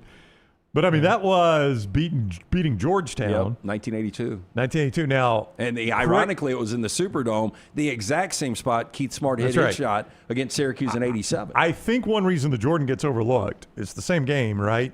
Jordan hits the shot, they come back down, and then they throw the ball to James Worthy. Yep.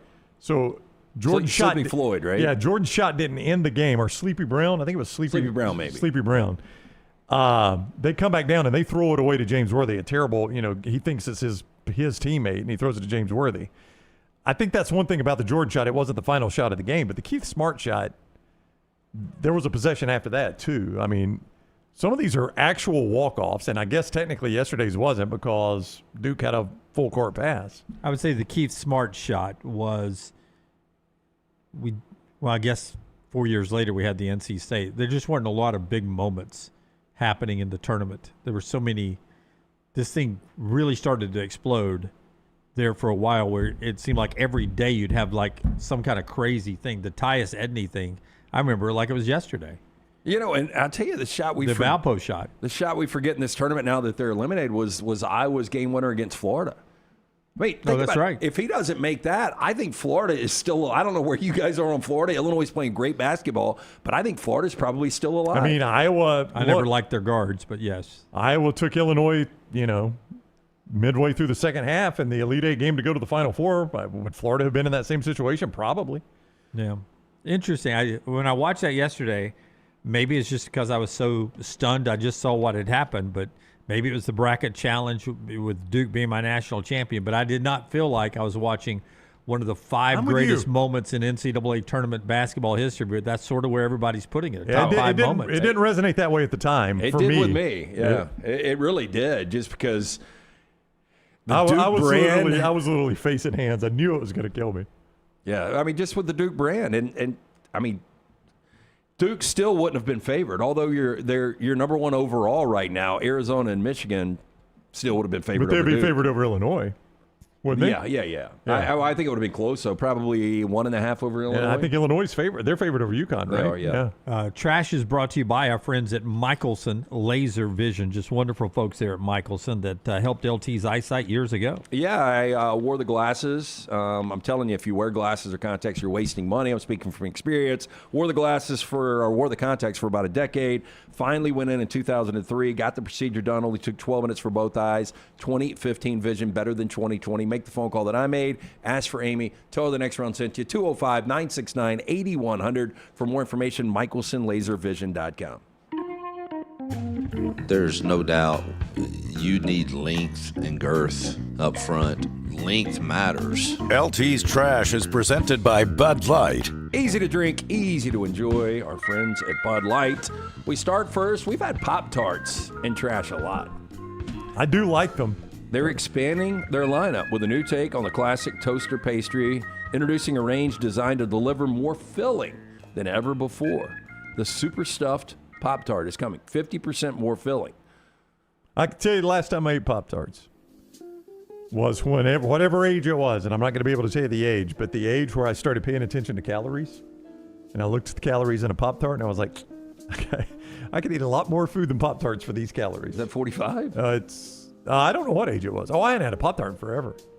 Super stuff looks good, though. Yeah. Yeah, I think I'm in the minority here, but you see the cinnamon caramel, you see the molten lava cake, and the strawberry blast. I grew up a fruit Pop-Tart guy, not the chocolate or the me cinnamon. too. No, I was strawberry. Strawberry all day long. Yeah, strawberry iced. I like the frosted strawberry, the frosted blueberry, but the brown sugar cinnamon is sneaky good. I'm right there with you. The blueberry is probably my favorite. Strawberry is probably too. But and this is weird, I know. I think they're super stuffed here. I think the fruit is the worst part of it. I like sort of the toastery. I think it's a perfect mix right now. I agree. I don't think you need this. What was the other that was? It was a little more effort. The Oreo's double stuffed. I didn't like that either. What was the toaster strudel? Yeah, the toaster strudel. Yeah, I remember those. Yeah. That was like the high-end Pop-Tart when we were kids. Yep. Those were too small, and they never gave you enough icing. Well, and I think people don't know what a strudel is. Like, I know what a Pop-Tart is, but when you say strudel, that's... I think average people like us are, what am I buying? That's a lot of jelly. Like, there's a perfect mix in peanut butter and jelly sandwiches. You can't go too much jelly. Are you like me? Do you like more peanut butter than you do jelly? I like an even spread. See, Maggie makes it with too much jelly.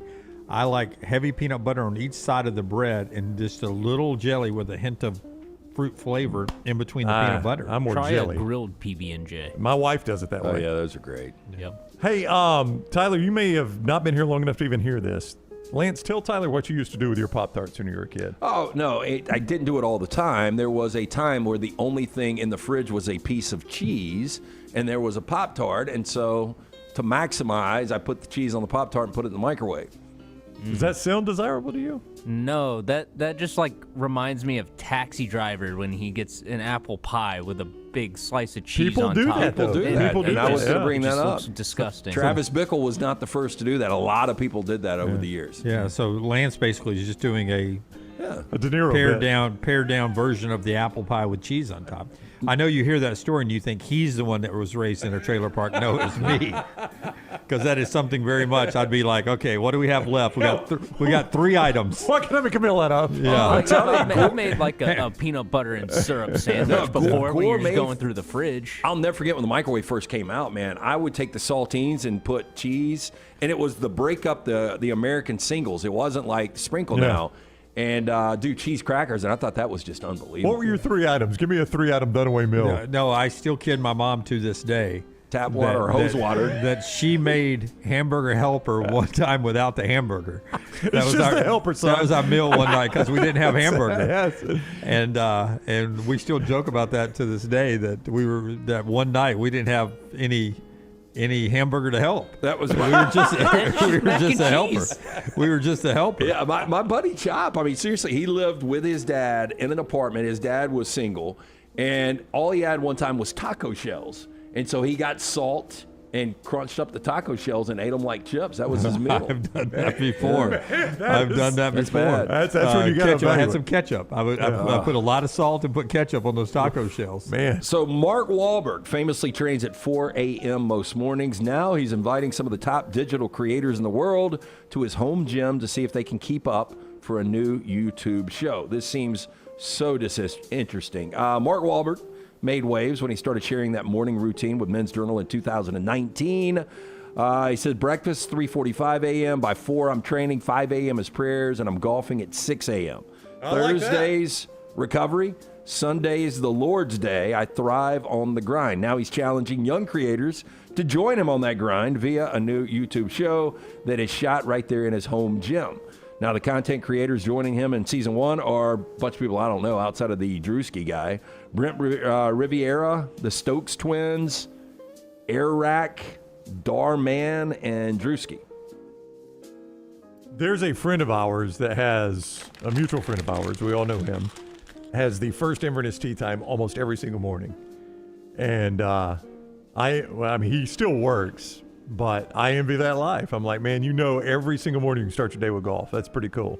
And that's what Wahlberg does. He works out and he's on the tee at 6 a.m. I've seen his routine before. I do think the morning, it defines everything you're going to do for the day.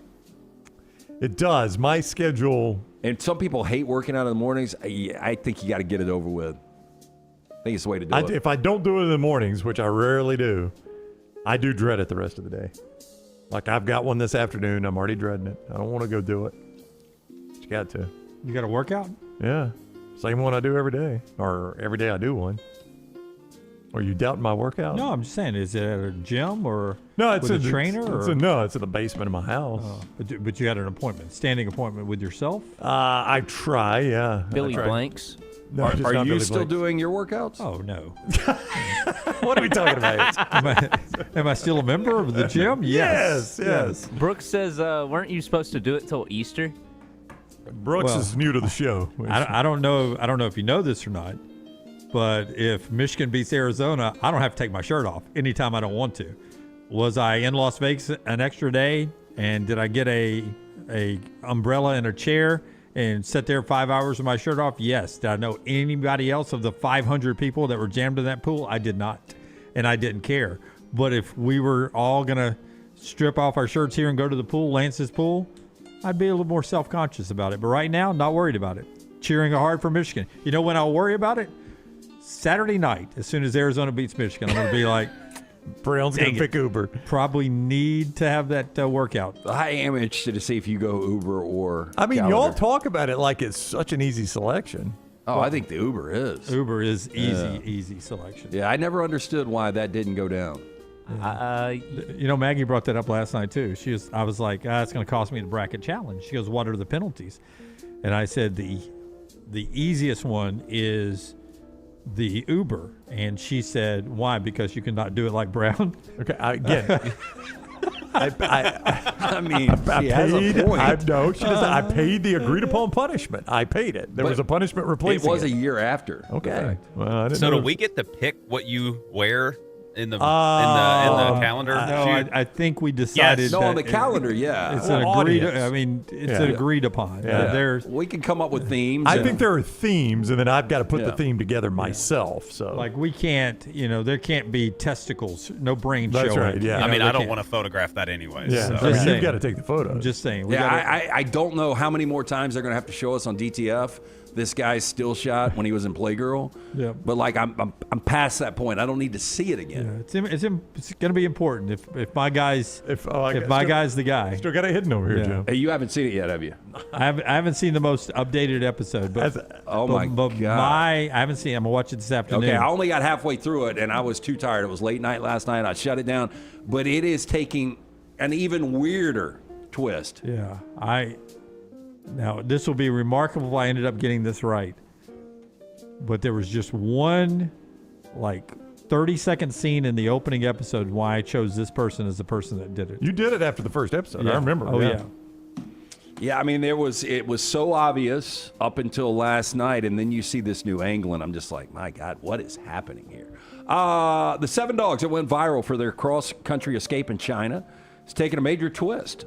putting a very literal meaning to chasing tail. Now, clips of the dog squad went viral March 16th after they were spotted running together across roads and fields. It was originally suspected the dogs were taken by thieves working for a dog meat shop, but the canines had managed to escape, traveled roughly 17 kilometers back home.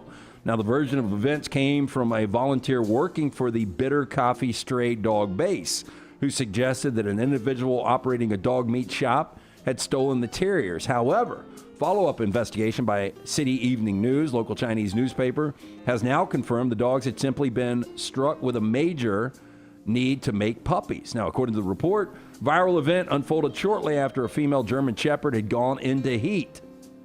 Now, Mr. Zhang, the dog's owner, told the City Evening News, quote, "It wasn't dog traffickers who took them. They ran off on their own." Went on to explain that the family owns multiple dogs that are typically allowed to roam freely around the village, so it wasn't the first time for the dogs to go on a walkabout. They said they probably ran off around the 13th or 14th. My German Shepherd was in heat. German Shepherd named Cho, and Mr. Jang said everybody's Jang Cho tonight. Oh, no. And finally, we've got a new AI app. I don't know who works harder than AI. Boy, they whip the shit out of AI. They really do, don't they? Now, and this is why one day they're going to take over the world and make us pay for it. Just to get a day off. Yeah, an AI-powered app that decodes babies' cries is being rolled out for free in Japan, as one city looks to ease the stress of early parenting. Now, the Awa Baby app works by analyzing a baby's cry using AI trained on around 150,000 crying samples, and then evaluates each cry based on pitch, tone, and duration. Once it's finished listening to the baby's screaming session, it will categorize the cries into one of 11 possible needs or emotions. These include hunger, sleepiness, discomfort, loneliness, temperature changes, stomach pain, and wanting attention. It is hoped that the rollout of the app will turn the baby's cries into something more understandable for parents. Yeah, I bet it doesn't. Doesn't matter to me anymore. I don't buy that one bit. No. Yeah, me either. I see when I see other language writing on a screen, I instantly pay no attention. You think they're just trying to steal your What does identity? that make me, xenophobic? No, not necessarily. It makes you reasonable. I always think it's a scam at that point. I agree with you 100%. My being elderly radar goes up like, oh, I see foreign letters there, especially Arabic. When I see Arabic letters, I'm like, oh, no. Well, I can't read what it's saying. I need to know what it's saying. I'm sitting here thinking, did you say 150,000 different babies? Like, what parents are just volunteering their babies to come be samples to and you cry? think AI's after like 10, like, son of a bitch, I got to do another 140,000 plus of these? But then somebody's documenting, like, okay, that cry meant he was wet. Yeah. That cry meant she was hungry. Yeah, she had diarrhea. That was a diarrhea cry. That'd be a terrible job. This was missing mom. Baby cry. This was missing dad. Going 150,000, it's like the baby's telling you got food on your chin. I mean, like, how deep do we go on this? That is Trash Today, brought to you by our friends at Michelson Laser Vision and our friends at Bud Light. Easy to drink, easy to enjoy. I enjoyed Bud Light on my trip. I hope you guys did too on your time off. We're all back together now for a while, for a few weeks here. I hope you guys enjoyed your spring break. A lot of the area is back to work. One more soundbite before we get out of here. Dun, dun, dun, dun. I don't think so. Oh, I think Tyler had to shut down for a that's second. okay. We're done. We're done. We're done. That's fine. Dusty May told us about Michigan reaching the Final Four. Tommy Lloyd mentioned that what he said to the Arizona team at halftime, and Brad Underwood was excited about taking Illinois to the Final Four. All that and more on our sound sheet that you can read about right here. You think Lloyd's going to friend this thing up? We're good, Tyler. We're good. Tyler, stop. You think Lloyd's going to friend this thing up? Or you think he's really going to? Because boy, there's no way. Who's the old boy? Fran Fraschilla. If you win the national championship, you can't leave.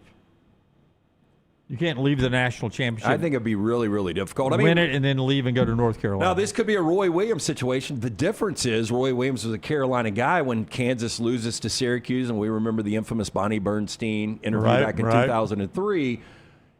I mean, everybody at that point knew. I mean, I don't think a normal person would have left, and when I mean normal, a guy that didn't have Carolina ties would have left Kansas to go to Carolina.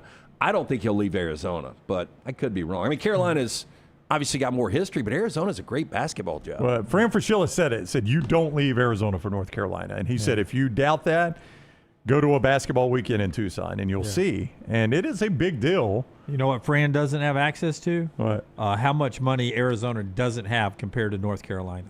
I mean, it's a big difference, and I don't know if the Big 12 is ever going to pick up. So I don't know if Arizona's really ever going to have the money to compete. But I think Tommy Lloyd being able to get that job after what happened to Sean Miller feels a little loyalty to that program. I said 6 times, don't worry about it. Well, Tyler's a gamer. Here's Tommy Lloyd talking about stuff. In the locker room at halftime, you have long half times. We've talked a lot about this with the guys, long half times, long timeouts. We can't let that disrupt our rhythm. And we have to be the team that comes out with the most effort out of a timeout, these 3-minute timeouts or, a 20-minute halftime. And, we win, Murph does what our normal routine, shows the guys some clips. I come in when he's kind of done, talk to them, kind of my thoughts and a little overall thoughts for what we need to do in the second half. And then these dudes have been unbelievable. And this is when we're at our best. I said, guys, the coaching staff and I are going to leave right now. You guys got a few minutes to talk amongst yourselves and kind of figure this deal out. And let's go kick their ass in the second half. And all these dudes. I was literally a spectator just like you guys were in that second half. That's what it felt like. Yeah. That's why we pay you the $1 million. To spectate. If we had to cast somebody as Tommy Lloyd, would it be Brian Pavlik? It would be. Yeah. Friend of the show. Yeah. I'd never thought of that until just now. All right. That's our show today. We're back with you tomorrow. Until next time, God bless you. God bless America. And don't forget to download all of our content, Apple and Spotify, and go on to at Next Round Live. Brooks has social media cooking, and for sure rolling out all the important sound from around the sports world 24 hours a day at Next Round Live on all the platforms.